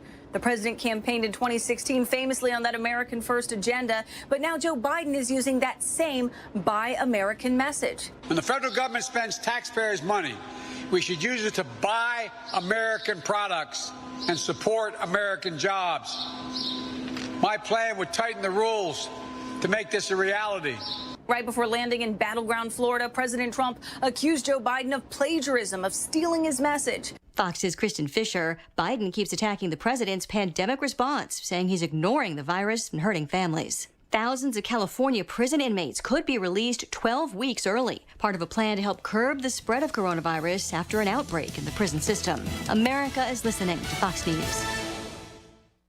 Hey, if you're looking to cut costs and free up some cash on a monthly basis, start today with Pure Talk USA. Now, the average family of four is saving over $800 a year on cell phone service by switching to Pure Talk USA. Now, every plan includes unlimited talk and text. And by the way, it just starts at $20. So switch to Pure Talk today. Just dial pound 250 keyword Pure Radio. Pure Talk USA, simply smarter wireless. You'll have the option to receive a one-time auto-dial text from Pure Talk USA. Hello? Hello, Mrs. Kuntz. It's the back left tire of your RV calling. Wanted to give you a heads up that I'm going to blow out on the highway later today. Wait, what? Says here I'm going to burst in the middle of rush hour. Well, can we reschedule? Sorry, our policy states that once we're scheduled to burst, we have to. We really pride ourselves on our commitment to blowouts. RV owners can't schedule when things go wrong on the road. That's why there's Progressive, a leader in RV insurance. You want a text confirmation when I burst? Think I'll notice. Progressive Casualty Insurance Company and Affiliates. An online giant isn't waiting for the federal government to take possible action against a popular app owned by a Chinese company. Amazon telling employees in an email TikTok is no longer permitted on their mobile devices that access Amazon email. Reps citing security risks. TikTok, which is owned by a Beijing-based company called ByteDance, has come under fire for its data collection practices. The Trump administration is considering banning the app in the U.S. over concerns American user data could end up in the hands of the Chinese government, which TikTok has long denied. TikTok saying in a statement, Amazon did not communicate to us before sending their email, and we still do not understand their concerns. Kristen Goodwin, Fox News. Facebook is reportedly considering banning political ads ahead of the November election. The company has faced criticism for not fact-checking those ads. Now, sources telling Bloomberg News a ban is being discussed but hasn't been finalized. Developers getting even more creative about what to do with empty malls. I'm at the Yorktown Center outside Chicago, where in addition to the anchor stores, the gyms, the restaurants, and all the rest in the mall, you can now live there. They have developed condominiums and apartments, some of them for seniors, just on the mall grounds. It's a way to deal with the store closings that have been plaguing malls. In 2018, for example, there were 5,500 store closings across the country, most of them shopping malls. The following year, 2019, it had almost doubled. And this year, the forecast is there could be as many as 20 or 25,000 stores closed. Not only out here in Chicago, but in Seattle. They are already converting small space to residences. Fox Business's Jeff Flock. Wall Street ends the week with a rally. The Dow up 369 points, back over 26K.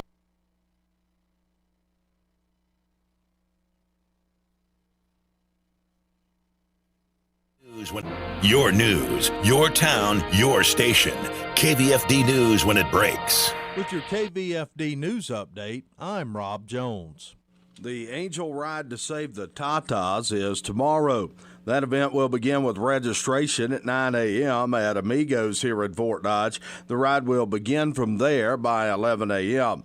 Cost of the ride is $15 per person or $20 to ride the party bus. The ride will have stops at 209 Main in Peyton, the Flat Tire Lounge in Madrid, and Copperhead Saloon and Grill in Stratford. All proceeds will go to benefit breast cancer patients at Unity Point Trinity Cancer Center. This will be the 14th year of the ride, and in its history, the ride has raised over $300,000 for breast cancer patients. The City of Fort Dodge Public Works Department has announced that, weather permitting, starting on Monday, for approximately 2 weeks, 2nd Avenue North at North 22nd Street and MLK will be closed to through traffic as crews will be there resurfacing the roadway. Local traffic will have access in that area. Motorists are urged to use an alternate route and caution in that area. In sports, Fort Dodge softball a winner last night, 5-3 at 4th-ranked ADM. Dodgers got 3 in the first, scored 1 in the third, and 1 in the fourth. They led 5-0. ADM then rallied with 3 in the fourth to cut the lead, but the Dodgers would hold them the rest of the way to win 5-3. Jalen Adams, the winning pitcher, her 16th win of the season. She went the distance, scattering 4 hits, allowing 3 runs, while striking out 12. TK Doster a double in the game. Dodgers have won 10 in a row. They host Ballard tomorrow night at Rogers Park for a 7:30 first pitch. Humboldt softball a winner, 7-0 over Ames. The 600th career win for Humboldt coach Doug Van Pelt. Algona baseball fell to Newman Catholic 11-5. Newman scored 5 in the first 2 innings. They led 7-5 after 6. They would score 4 unanswered in the 7th to pull away. Tyler Mansky 3 RBIs for the Bulldogs. Newman Catholic with 13 hits on the night. Scores from around the area in baseball. Pocahontas area wins a pitcher's duel 1-0 over Newell Fonda. Storm Lake 7-6 over Ridgeview. Humboldt over Bishop Garrigan 9-6, and Roland Story shut out Greene County 6-0. In softball, OAB-CIG a winner 10-7 over East Sac County. GTRA 9-2 over Pocahontas area. Emmetsburg over West Bend Mallard 11-1, and South Central Calhoun a winner 9-3 over Matson Northwest Webster. For KVFD from the Jerry Sheeter Newsroom, I'm Rob Jones. Here's the AM 1400 KVFD weatherology forecast. Mainly sunny skies this afternoon with daytime highs approaching 89. Westerly winds 5 to 10 miles per hour. Partly cloudy skies. Tonight, chance for scattered storms. Lows dip down to about 66. Chance for scattered thunderstorms again. Tomorrow, daytime highs approaching 84. A blend of clouds and sun. From the Weatherology Weather Center, I'm meteorologist Jennifer Wojcicki. Currently, it's 86. Time's running out to win $7,000 a week for life from Publishers Clearinghouse. Enter now at PCH.com and you could win $7,000 a week after week, for life. Don't miss your chance to win, because $7,000 a week for life is ready to be awarded on August 31st. Go to PCH.com and enter before it's too late. That's PCH.com. Better hurry if you want the next big winner to be you. Enter now at PCH.com. Entries due 8/26. No purchase necessary. Void where prohibited. Michael Devine, Nevin Mulholland, and Randy Kuhlman talking sports at AM 1400 KVFD. 1400 KVFD, the voice of Fort Dodge. I'm Michael Devine, the Doctor of Truth, and yeah, we're going to tell the truth, make it matter, and we're never going to be boring. I'm going to try to tell the truth here on this Friday for the sports show with Randy Kuhlman and Nevin Mulholland. Hi, guys. Mike, good to be back in the old station. Yeah, isn't it? This is the first time you've been back. It is. I know Randy's been back a number of times, but it's the first time I've been back in here. And I don't know, a new level of dust on everything. Otherwise, looks the same. 75 pop cans in the corner. It's sure good to be back home and here. And a big, greasy bag of Hardee's food right back here. Yeah, been there for a couple. Well, that was here before I left. So you look like a Lakes boy. You got the tan going Oh, on. yeah. What a great summer. I mean, we're on a nice roll with the weather. Well, as far as sports, though, it completely sucks now. Well, it's starting to pick up a little steam. At least some interesting things are happening, but, yeah, it still sucks. Yeah. What was canceled just yesterday? The Big Ten. Oh, my God. That's right. Non-conference schedule. Non-conference. Iowa's not going to play Iowa State. Iowa State or UNI. Why would they cancel those games? I mean, those are big money games in the state of Iowa. I heard last night that UNI was going to lose like $60 million. No, $650,000. $650,000 just on one game. Just on the just Iowa on game. that one game. Yeah, $60 million. Because they've got other games too that they play that they make money on that are going to be gone. So that's a good little football. You got to wonder if team they'll even have a football season. I don't know, but that hurts a school the size of UNI. And UNI has had its problems the last few years financially, which is unfortunate because it's a great business and finance school. Everybody's sad. I think they got $1 million deficit right now. Oh, that they're trying to figure out how to deal with. Yeah, and I thought, what do we all know? Because tomorrow could change again. But my first reaction was it was a selfish move on the part of the Big Ten. And I understand why they're saying they're doing it, but they're forcing everybody because they don't want Ohio State to go out to Oregon and play and that sort of thing. But my God, you got Iowa and UNI right here in the state. I mean that's safe. That's safe. That's safer than Iowa playing Indiana, for crying out loud, in the conference. But no, we're going to blow that off and just make it easy for our conference to make these decisions. They said, well, it gives us the flexibility to make decisions. Well, what decisions are they referring to, though, really? I don't know if they're going to change scheduling. I was wondering about the flexibility comment, too. I wasn't quite sure what that was all about. The paper this morning said that they were going to maybe go to a 10-game. Now they play a 9-game conference schedule, so they might go to a 10-game schedule, and that's it. You just play 10 games all in the conference. Right. But because you got Illinois playing, plays Illinois State. They're 90 miles apart. I mean, Iowa was. I mean, it's crazy that they're doing this. But they can't pick and choose, Randy. That's the problem. Either you're in or you're out on this idea of non-conference scheduling. I mean, I don't know. I mean, to me, it's like leave it up to the schools. Oh yeah, how far is Ames from Iowa City? Really, about 120 miles. That's not an issue. Obviously, I agree with Randy. Geographically, it's perfect. But if Ohio State doesn't want to go play Oregon and vice versa, then don't play. But why should that impact the Iowa State game? I mean, and it's I don't know. I think though maybe some of this is and Bowlesby came out and said no, we're not doing that. And right now, as of today, but he said they're going to also. I thought he said we're going to really look at this, step back. We'll study the science and the medicine and see what the Big Ten was relying on in making this decision. Nevin, you're wearing your Creighton Blue Jays shirt today, of course. That's what I'm really worried about, basketball. Okay. I got to hold you guys off basketball all year long because if you guys get talking about I love football. I'm a big football fan. Why football and basketball are the two money sports, but right. And Creighton is a really good basketball team. I like watching them play baseball. They don't have a football program. No. That's a money sport. Why don't they have but it takes a lot of money to get it going. Yes, it's it's big money, and it's not for the faint of heart. And who would they play? I mean, look at UNI. I think regrets they have football at times. It's a killer. It drains a lot of the UNI football program. Yes, isn't it's making very money? Expensive. It is very impressive. Expensive for a school that size.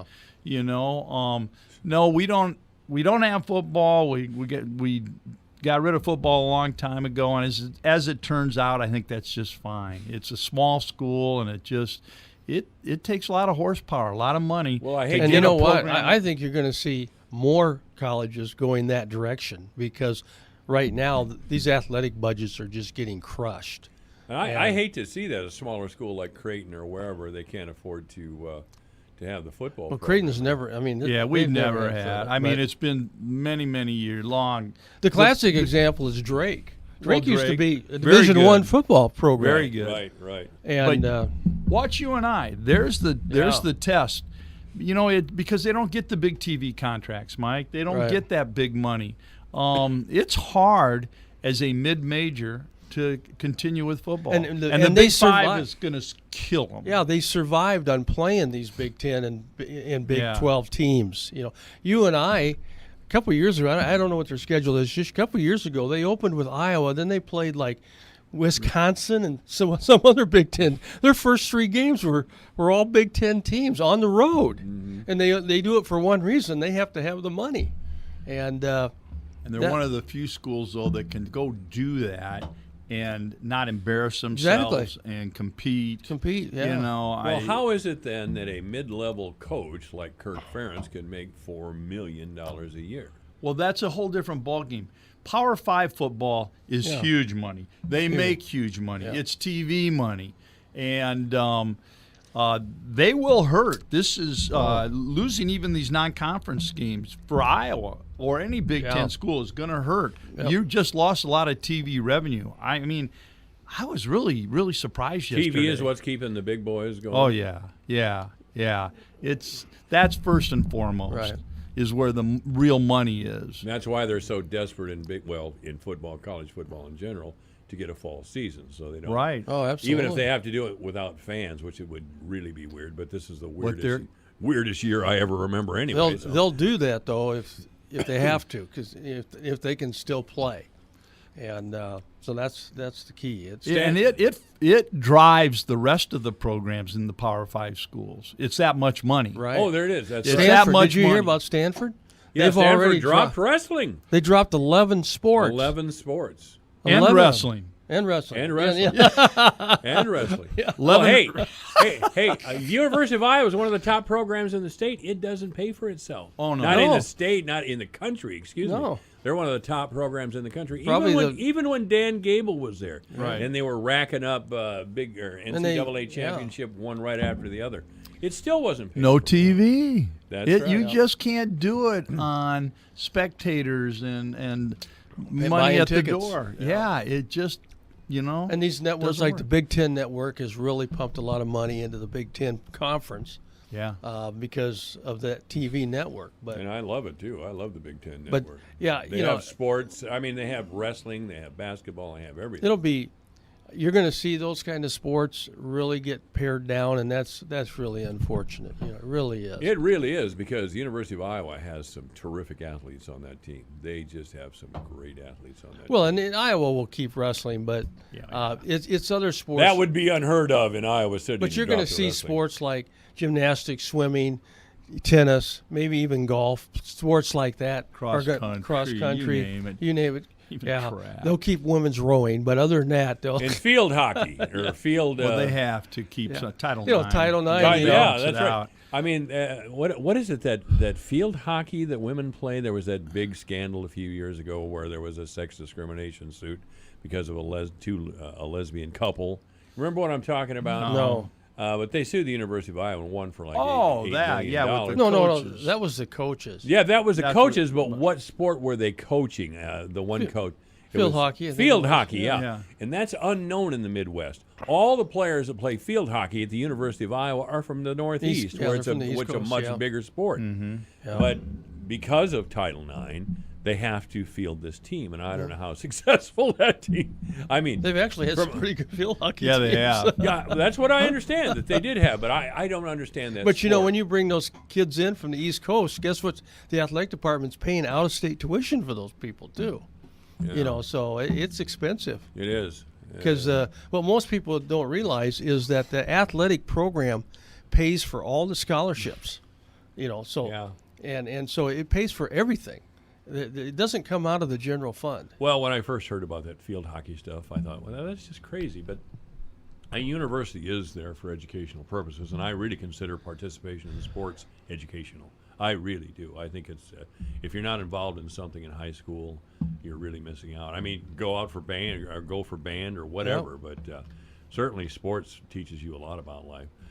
Yeah, Like how to be knocked unconscious. If I was a betting, getting back to football, if I was a betting man, I think we're going to end up playing football in the spring. I'll bet you as this thing continues to progress, the virus keeps going up. I think they're going to. I bet you they postpone it and try to play it in the spring where they can hopefully we'll be in a better position That's well, that's very possible. I mean, because it's so important, and everybody's going to be jockeying then for that dollar. Right. I mean, pro and collegiate sports, because they're all going to be, we're going to lose revenue, and so everybody's going to be trying to figure out when can I plug in college football, get them back on TV. While they're playing college basketball. And while baseball's opening up. And so there's going to be a rush to figure out how they can get their sport, their program back in play. Baseball is supposed to start the 23rd? 4th. 4th? Maybe, Okay, 4th is Friday. Well, I look forward to that. I've never watched so many classic Major League Baseball games in my life as I have the last few. It's not that I don't like to go back in time and reminisce. The night they played they reran the 1970 All-Star game here a little while ago, and I was riveted by all those great old names, Brooks Robinson and all those guys. But, somehow it kind of loses its appeal after a while. I'm looking for live ball here. I'll tell you, the players, and I hate to admit this, the players of today, you can see that they're better than the players of yesterday. Just bigger and stronger. Bigger and stronger and faster. Right, My faster. God. Ricky Henderson would have tore up the league in 1970, and he played in the 80s mainly. No, they just keeps elevating. These athletes are remarkable. Well, it appears that weight training has really helped baseball players and football players. And diet, all the stuff that steroids and all that stuff. Yeah. In the old days, in the 1960s. Performing enhancing drugs. I used to hear when I was a young guy in the 60s and early 70s that after a ball game, the team would make fried chicken and beer available in the locker room. Always. Yeah. So and everybody be lighting up a heater. Lighting up a cigarette. Yeah, there was Roger Maris. Apparently the only place he didn't smoke was on the field, and he might have snuck one out there in right field anyway. Crazy, isn't it? And how well they did perform. Really. With how many of the stars now though of Major League Baseball have opted out? Opted out of the season? Yeah, not that many yet, Randy, but a lot of them are on the fence too, like Trout and others. They're very skeptical. Trout is on the fence. Yeah, and I forget about Trout. My God, he's probably one of the best players in the league, if not the best. If he was anywhere else but with the Angels, because he is really. But I think he doesn't get the attention that maybe he would get if he was with the Dodgers or with any of the Yankees or anybody in New York City or on the East Coast. The Angels are kind of a funny team, you know what I mean? Well, even though they're in a major market in L.A., they are the redheaded stepchild of the Dodgers. It's kind of like the White Sox, Good comparison.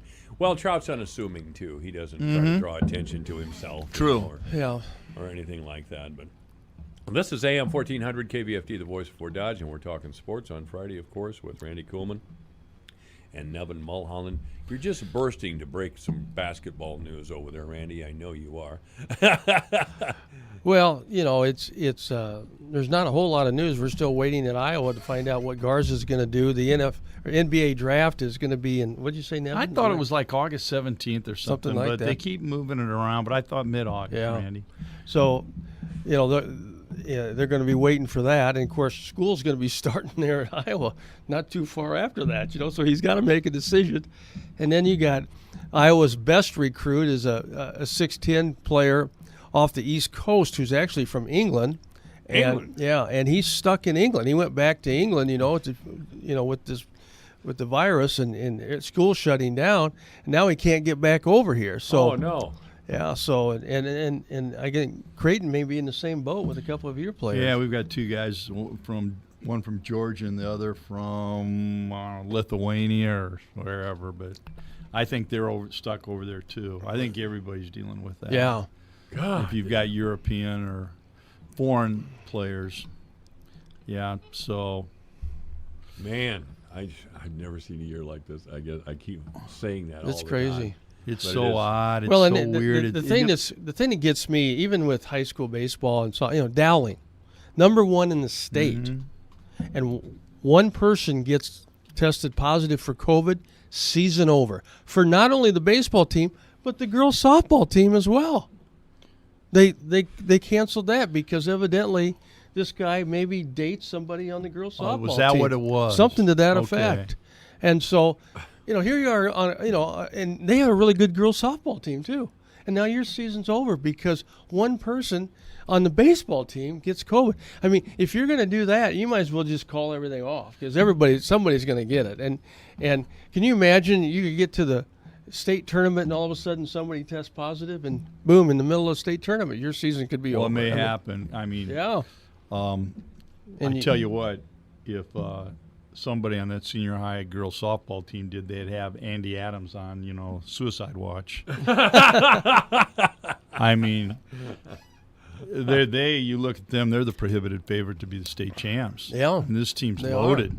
They really are. They're really loaded, and Yeah. it's not to put any pressure on them, but I'm sorry that it's really shaping up that way. This looks like out of all these really good teams that have went to state over the years, this team looks like it's better than the rest of them. Yeah. And this is a funny year, so it may set up really well for them. You just got to dodge the bug. Yeah. So, and it's interesting. St. Ed's is going to play Saturday. Yeah, I saw that. They haven't even practiced. Guys, find your gloves. See if you can find your uniforms. Let's all match, and I'll see you down at Ogden Saturday, because they can't get together until Saturday, and their game's Saturday afternoon, so they'll have a quick practice Saturday morning, and then they'll head on down to play in the first round of the state tournament. What do you think, Nevin, of the plan by the major leagues to cut back on minor league baseball, their support of minor league baseball? Have you been following that? Yeah, I have a little bit, but is that, there's been talk of that over the years. Now, this year, obviously, they've just decided that it doesn't make fiscal sense because of the state of the economy and with the virus. I get it. I don't blame them. By the time they got it up and going, and all the precautions that you would have to take that they're taking at the major league level, which they'd have to take at the minor league level, I think it's just too much. And so I understand why they're not, and why they are cutting back in the minor leagues. I like to go down to the Iowa Cubs every year. And, of course, my son lives in the Cedar Rapids area, and we're the baseball. Colonels. Yeah, that's right, the Cedar Rapids Colonels. And that's a really nice little ballpark down there. They're a Class A team. So there are some mistakes in the field and that sort of thing, but they're still big league ball players as far as I'm concerned. And, the fan support isn't there. It just really isn't in either one of those stadiums. And you mean because this summer? Well, iCubs draw pretty well, Mike. That's a pretty good little minor league franchise. That's in Principal Park's a great little beautiful park. I mean, I've been down there many a time, and I think it's a lot of fun. You think they draw well down there? Because some of the games I've been to, especially in the evening, man, there's plenty of seating. You can sit no, they're not. They're not filling out. But comparably speaking, it's a very good franchise. It draws well.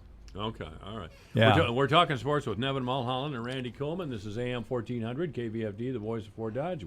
Your news, your town, your station. KVFD News when it breaks. This is an advertisement. Paid non-attorney spokesperson Ricky LeBlanc, admitted in Massachusetts only. Sokolov Law, LLC, Chestnut Hill, Mass. Paul J. Morgan, Winter Park, Florida. Greg Hobby, New Jersey. Michael Bro Gonzalez, admitted Louisiana. While this firm maintains joint responsibility, most cases of this type are referred to other attorneys for principal responsibility. Mesothelioma. If you know what mesothelioma is, you or someone you love has likely been affected by this devastating cancer. You may be entitled to compensation. Call Sokolov Law today. 1-800-736-2100. The only known cause of mesothelioma is asbestos exposure. Thousands of U.S. veterans and trade workers are at risk for the disease. Nearly $30 billion in court-ordered trusts has been set aside to pay money to asbestos victims. If you or a loved one has been diagnosed with mesothelioma, call now. You may be able to receive compensation without ever going to court or filing a lawsuit. Call for a free legal consultation at 1-800-736-2100. That's 1-800-736-2100. 1-800-736-2100. From the Jerry Sheeter Newsroom, I'm Rob Jones. The Angel Ride to Save the Tatas is tomorrow. That event will begin with registration at 9 a.m. at Amigos here at Fort Dodge. The ride will begin from there by 11 a.m. Cost of the ride is $15 per person or $20 to ride the party bus. The ride will have stops at 209 Main in Peyton, the Flat Tire Lounge in Madrid, and Copperhead Saloon and Grill in Stratford. All proceeds will go to benefit breast cancer patients at Unity Point Trinity Cancer Center. This will be the 14th year of the ride, and in its history, the ride has raised over $300,000 for breast cancer patients. A Buena Vista County woman who was wanted on multiple charges was arrested earlier this week. 28-year-old Storm Lake resident Sandra Chavez was arrested Wednesday afternoon. She was wanted on several charges at Buena Vista County, including possession of stolen property, unauthorized use of a credit card, ongoing criminal conduct, and 5 counts of identity theft. The warrant for her arrest was issued after an investigation that started in January of this year, in which the Storm Lake Police Department says that over the course of several months, she stole personal information from various victims in an effort to apply for credit in their names. The U.S. Postal Inspection Service assisted the Storm Lake Police Department in the investigation. In sports, Fort Dodge softball a winner last night, 5-3 at 4th-ranked ADM. Dodgers got 3 in the first, scored 1 in the third, and 1 in the fourth. They led 5-0. ADM then rallied with 3 in the fourth to cut the lead, but the Dodgers would hold them the rest of the way to win 5-3. Jalen Adams, the winning pitcher, her 16th win of the season. She went the distance, scattering 4 hits, allowing 3 runs, while striking out 12. TK Doster a double in the game. Dodgers have won 10 in a row. They host Ballard tomorrow night at Rogers Park for a 7:30 first pitch. Humboldt softball a winner 7-0 over Ames, the 600th career win for Humboldt coach Doug Van Pelt. Algona baseball fell to Newman Catholic 11-5. Newman scored 5 in the first 2 innings. They led 7-5 after 6. They would score 4 unanswered in the 7th to pull away. Tyler Mansky 3 RBIs for the Bulldogs. Newman Catholic with 13 hits on the night. Scores from around the area in baseball. Pocahontas area wins a pitcher's duel 1-0 over Newell Fonda. Storm Lake 7-6 over Ridgeview. Humboldt over Bishop Garrigan 9-6, and Roland Story shut out Greene County 6-0. In softball, OAB-CIG a winner 10-7 over East Sac County. GTRA 9-2 over Pocahontas area. Emmetsburg over West Bend Mallard 11-1. And South Central Calhoun a winner 9-3 over Matson Northwest Webster. Baseball playoff action gets underway this weekend. Teams from Class 1A and Class 2A across the state will do battle. One of those teams is the St. Edmund Gales. They're coming off 2 weeks of quarantine after a player tested positive for COVID-19. Coach Mike Zalat said that while him and his guys were under quarantine, the outpouring of support from people around the area was incredible. Amazing how many people, other coaches within the conference, guys that you compete against with, that we're rivals, but a lot of people reaching out, wishing us the best of luck, and pass that on to the kids as well. And so that's very much appreciated from surrounding communities and former players and former students and things of that nature. St. Edmund will open the playoffs on Saturday afternoon. Coach Zalat says coming off of quarantine, his guys are approaching this with a positive outlook. Me and Coach Tracy are looking at this as positive. We're not going to let any negativity creep in, and we're going to give it our best shot. Even though we haven't practiced for 14 days, I just have a lot of confidence in our guys and the approach that they've been taking up to our last game, the adjustments that they've made. Catch all the playoff action as St. Edmund baseball takes on Collins Maxwell at Ogden Saturday afternoon for a 4:30 first pitch. You can hear Brian Peters on the call of that game on Sunday 99.7 and online at yourfortdodge.com. That's your Alpha Media News Update from the Jerry Sheeter Newsroom. I'm Rob Jones. This is AM 1400 KVFD, the voice of Fort Dodge, 435. First of all, it's 87 degrees here in town. This afternoon, we may have a high of 88. Overnight, a chance of rain, increasing cloudiness with a low of 66. Tomorrow, some rain, mainly in the afternoon, partly sunny with a high of 83. Sunday, sunny with a high of 83. And on Monday, sunny with a high of 87. Great weather coming up. Again, right now, 87 degrees. Obituaries this hour brought to you by Gunderson Funeral Home and Cremation Services at 1615 North 15th Street, Fort Dodge. You may contact Gunderson Funeral Home and Cremation Services by calling 515-576-7128 or online at www.gundersonfuneralhome.com.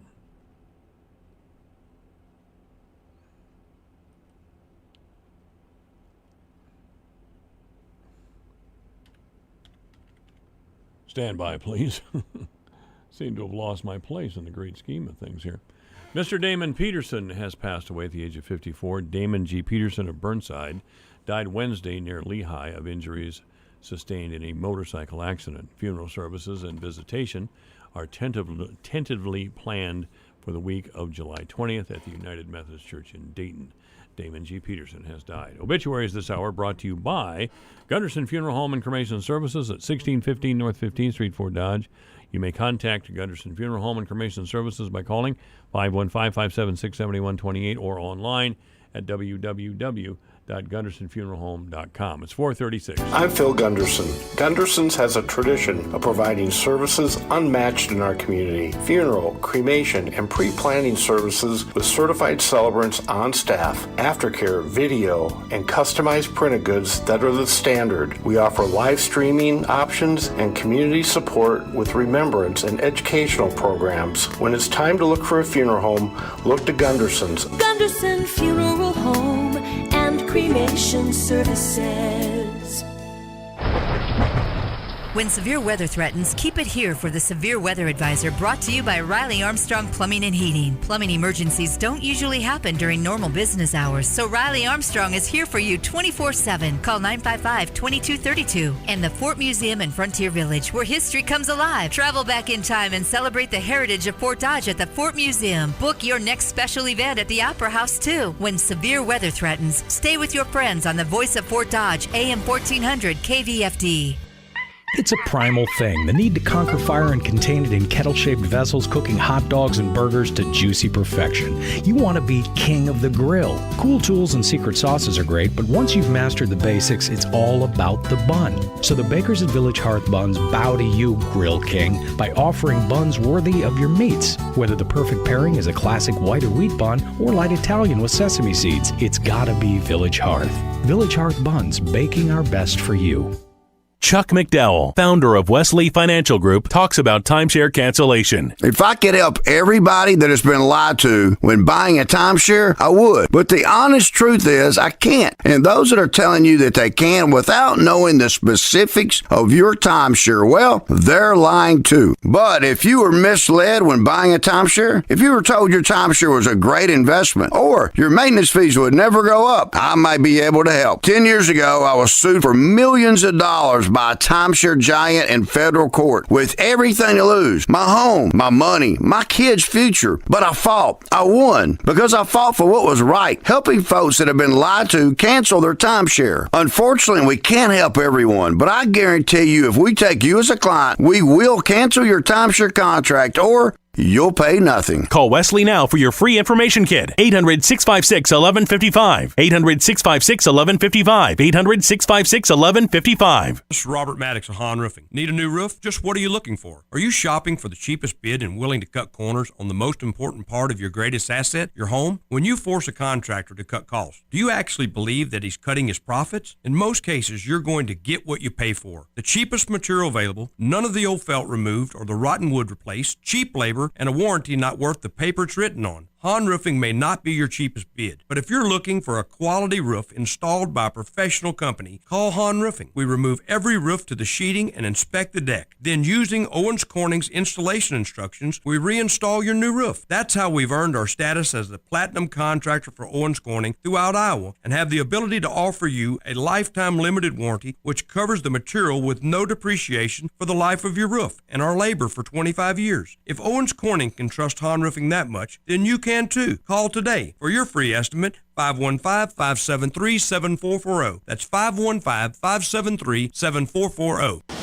Michael Devine, the mayor of Manville. It's a fancy title for a part-time job. Michael Devine at AM 1400 KVFD. This is AM 1400 KVFD, the voice of Fort Dodge. I'm Michael Devine. It's Friday, and we're talking sports once again with Randy Kuhlman and Nevin Mulholland. We should talk local sports. We probably don't do it enough, and we have a couple of great softball teams here in town.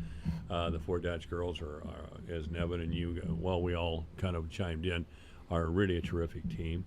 And Covoid's getting in the way of that, which is unfortunate, but that's the world we live in, I guess.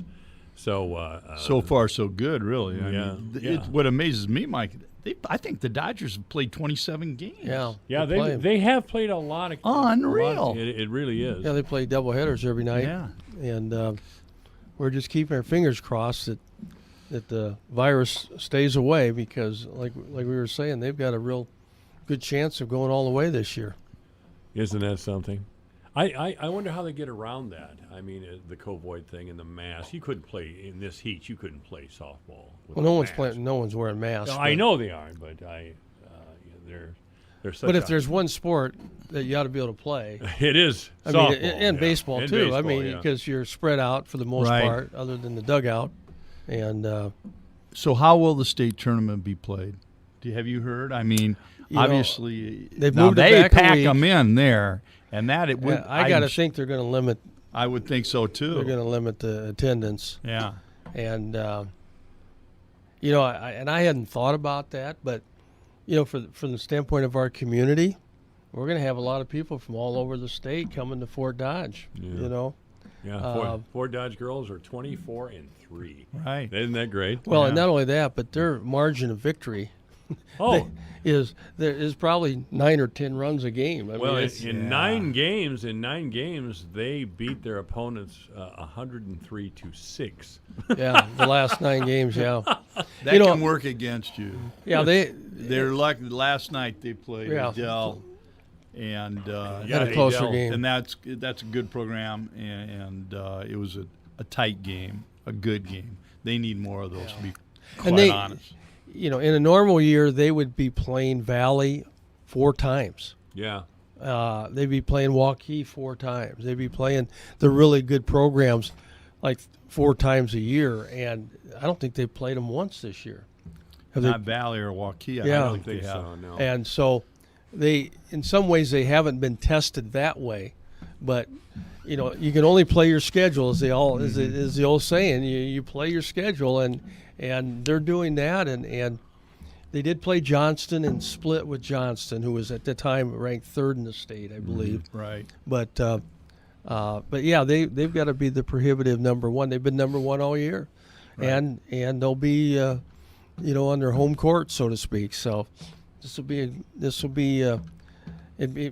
be a tragedy if the Fort Dodge community couldn't get to go out and watch them play and support them. It really would be, wouldn't it? It would, but you know what? It might work for them. It may.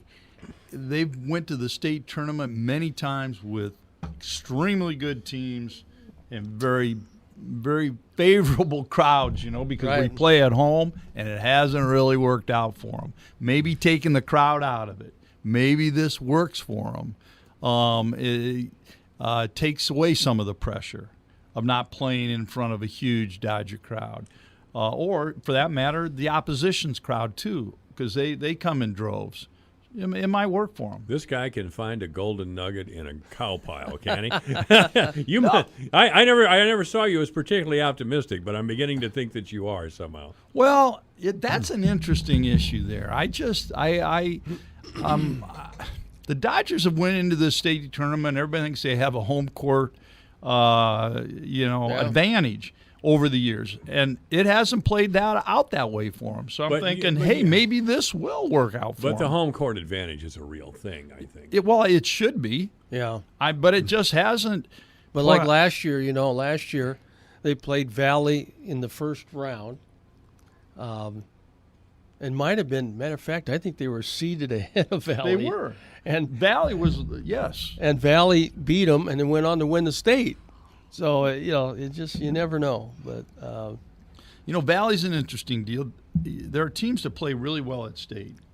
Valley softball is one of them. Oh, absolutely. They don't underperform. When they get to state, they get it. And there are teams that really are good. in the state tournament setting, and others not so much. And I can't explain it, but maybe it's whatever. I don't know. Confidence factor or something there. Valley High School looks like a small college sitting down there, doesn't it?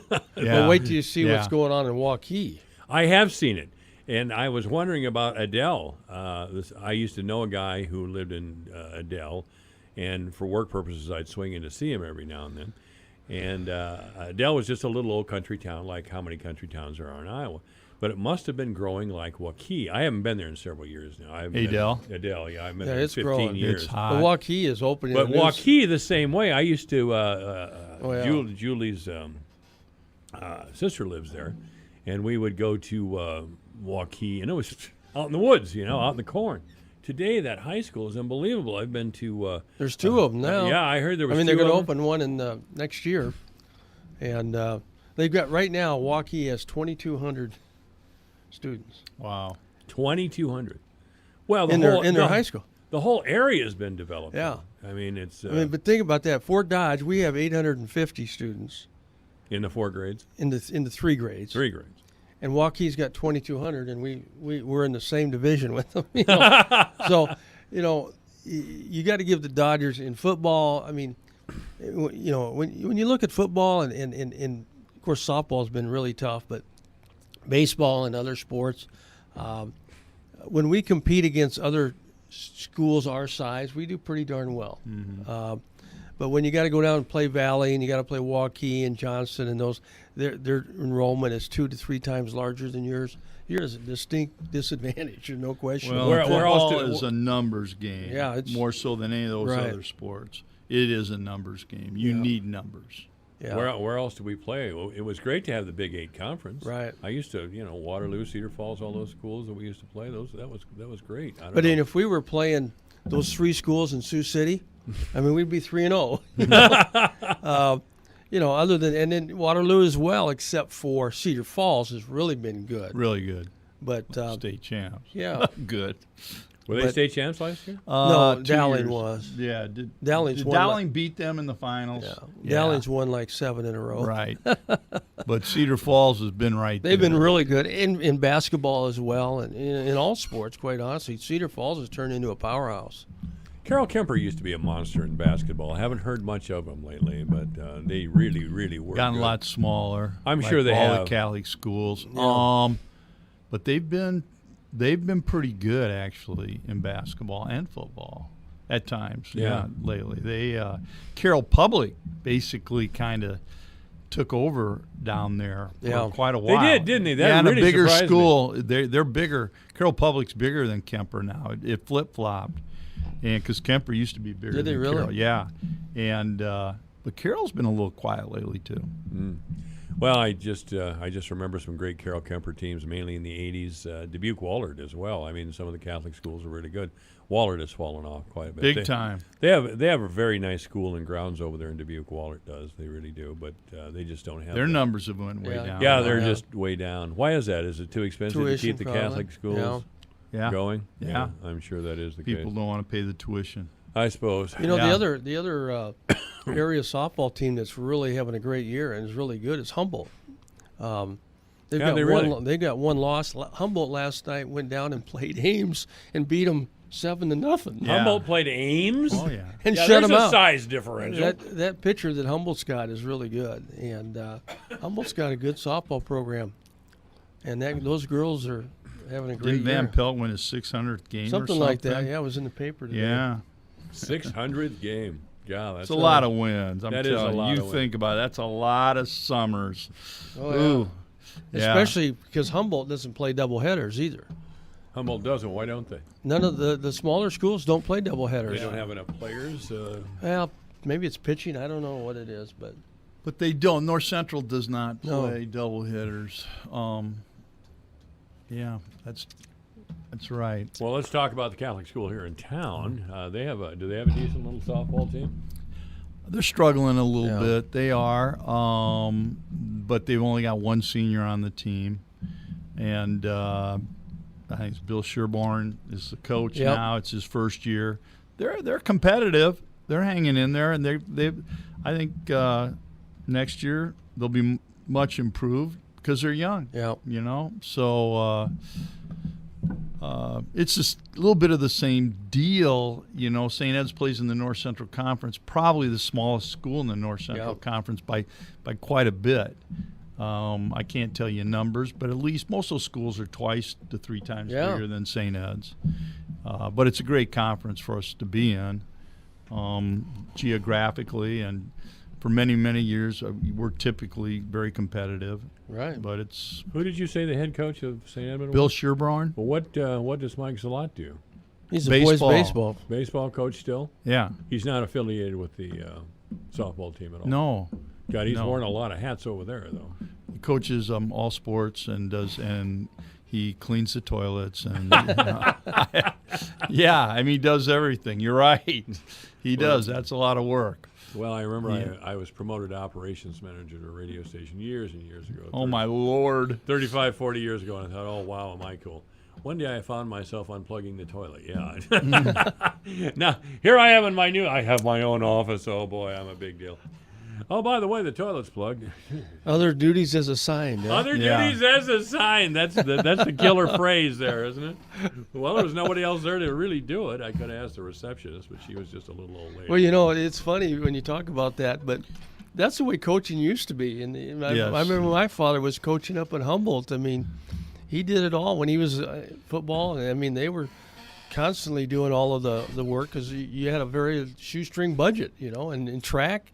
They had cinder tracks. He'd be out there on the tractor, dragging the track, lining the track for the track meet, because they didn't have custodians out there and other staff to do that. So, coaching back in the day involved a lot of stuff, including coaches would actually do the laundry, as well. Yeah, they would do the laundry. That was a different time. Yeah, I mean, tape ankles, you name it. Coaches were really looked up to in the small towns back in those days. Yeah. Well, and as much as in the public schools, it was twice as much in the Catholic schools because their budgets were really right. They didn't even compare with the public schools. Oh, Garrigan up in Algona's hanging in there somehow, but yes, they have. It's just not good times for Catholic schools, I guess. No, it's very difficult. Anyway, this is AM 1400 KVFD, the voice of Fort Dodge. I'm talking sports with Randy Kuhlman and Nevin Mulholland. We hope we see a baseball season here in a couple of weeks. 24th, I believe Nevin said. And yeah, that's about 2 weeks. So it's going to be interesting. You know, I've been reading about even like the Cubs. They're working out in Chicago, and so they're experimenting with fake crowd noise.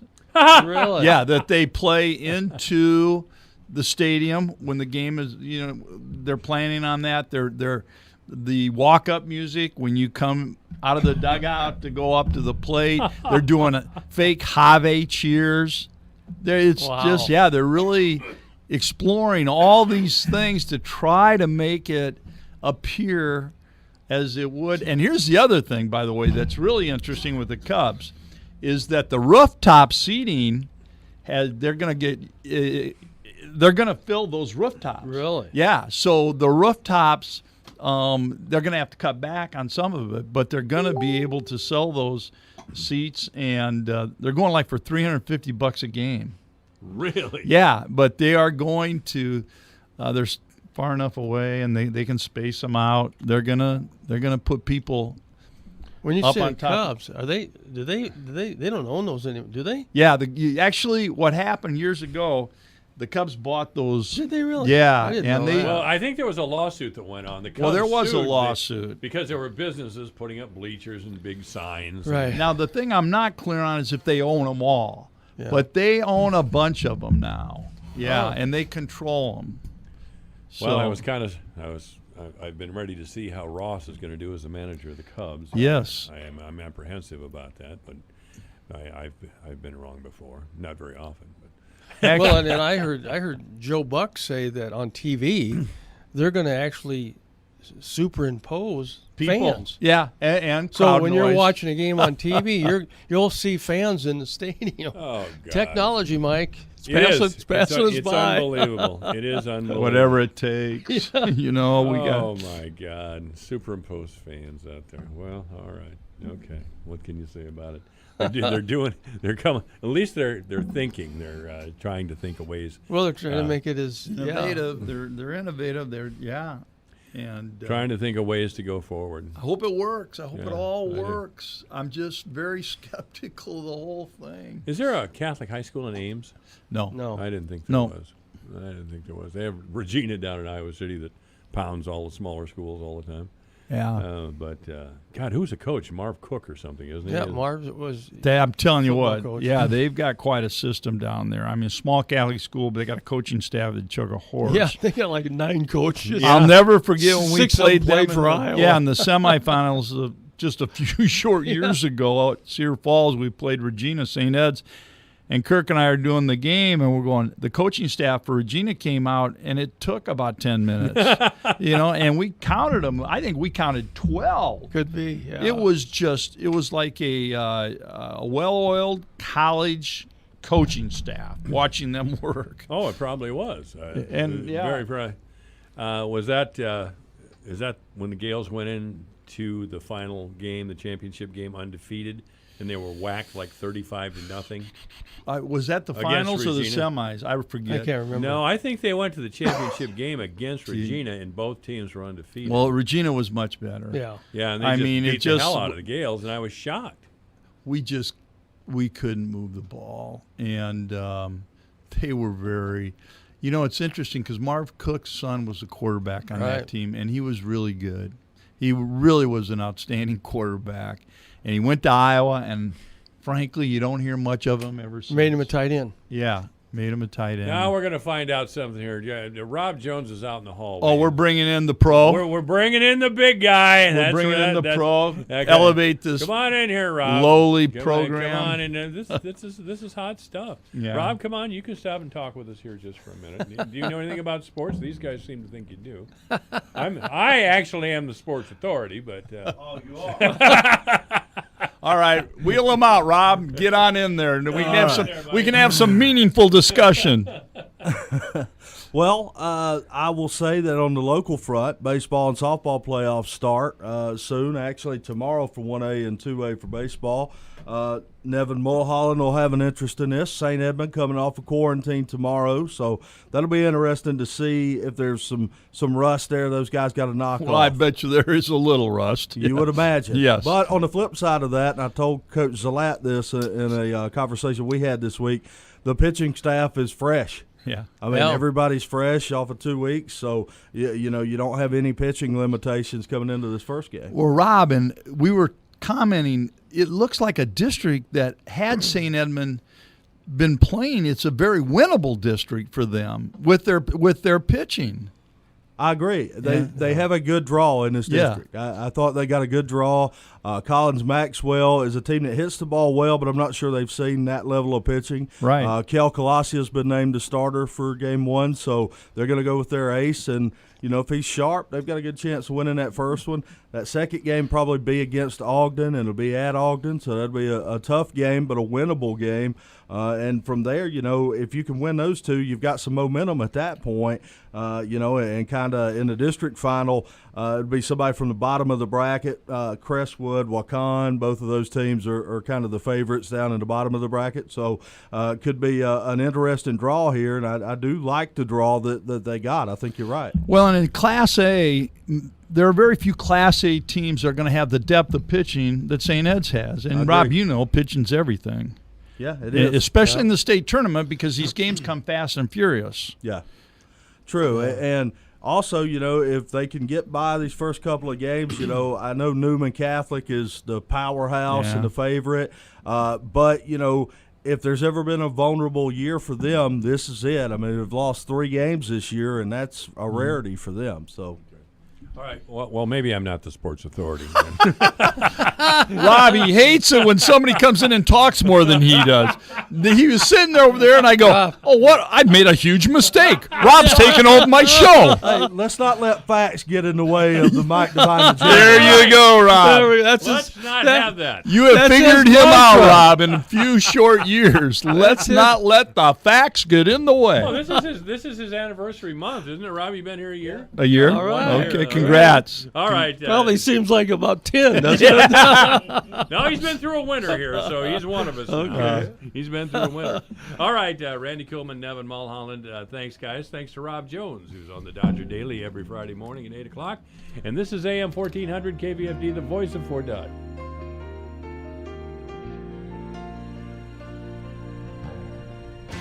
Hey, thank you for listening. As always, really appreciate it. Feel free to call here anytime. 955-1400. Have a great weekend. It's 5 o'clock, KVFD, Fort Dodge, Iowa. For exciting Panther sports, keep it right here on your home for University of Northern Iowa sports in North Central Iowa. The voice of Fort Dodge, KVFD, Fort Dodge. On the attack, I'm Lisa Lacera, Fox News. President Trump with several stops in Florida today, taking aim at the possibility of a Biden presidency. Nobody will be safe in a Biden America, but Biden doesn't know what a Biden America is. If you asked him to define it, he wouldn't even know what it is, but other people do. And he will have radical people running that. The president saying Joe Biden will try to impose socialism on America, and he accused the former vice president of plagiarizing his economic plan. That plan unveiled by the former vice president at a campaign stop in Pennsylvania yesterday. Joe Biden came to Lackawanna County, which Hillary Clinton carried in 2016, to roll out that economic plan last night.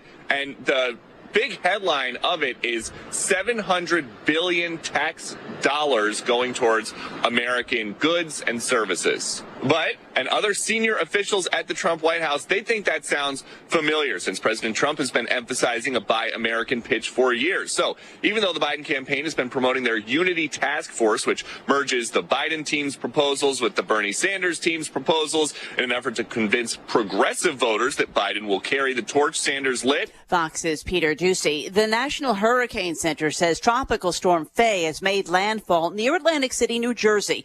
In New York City, Mayor Bill de Blasio says they're monitoring it. I think the impact on the city will be pretty limited, but we take it seriously always. We always watch carefully when we know there's a weather problem. So we expect heavy rain today, lasting into early tomorrow. We expect some pretty heavy winds. The storm is expected to bring heavy rain and strong winds up through southern New England. It forced the postponement of President Trump's rally scheduled for tomorrow night in New Hampshire. Wall Street at the close, the Dow added 369 points, the NASDAQ plus 69, the S&P jumped 32 points. America is listening to Fox News.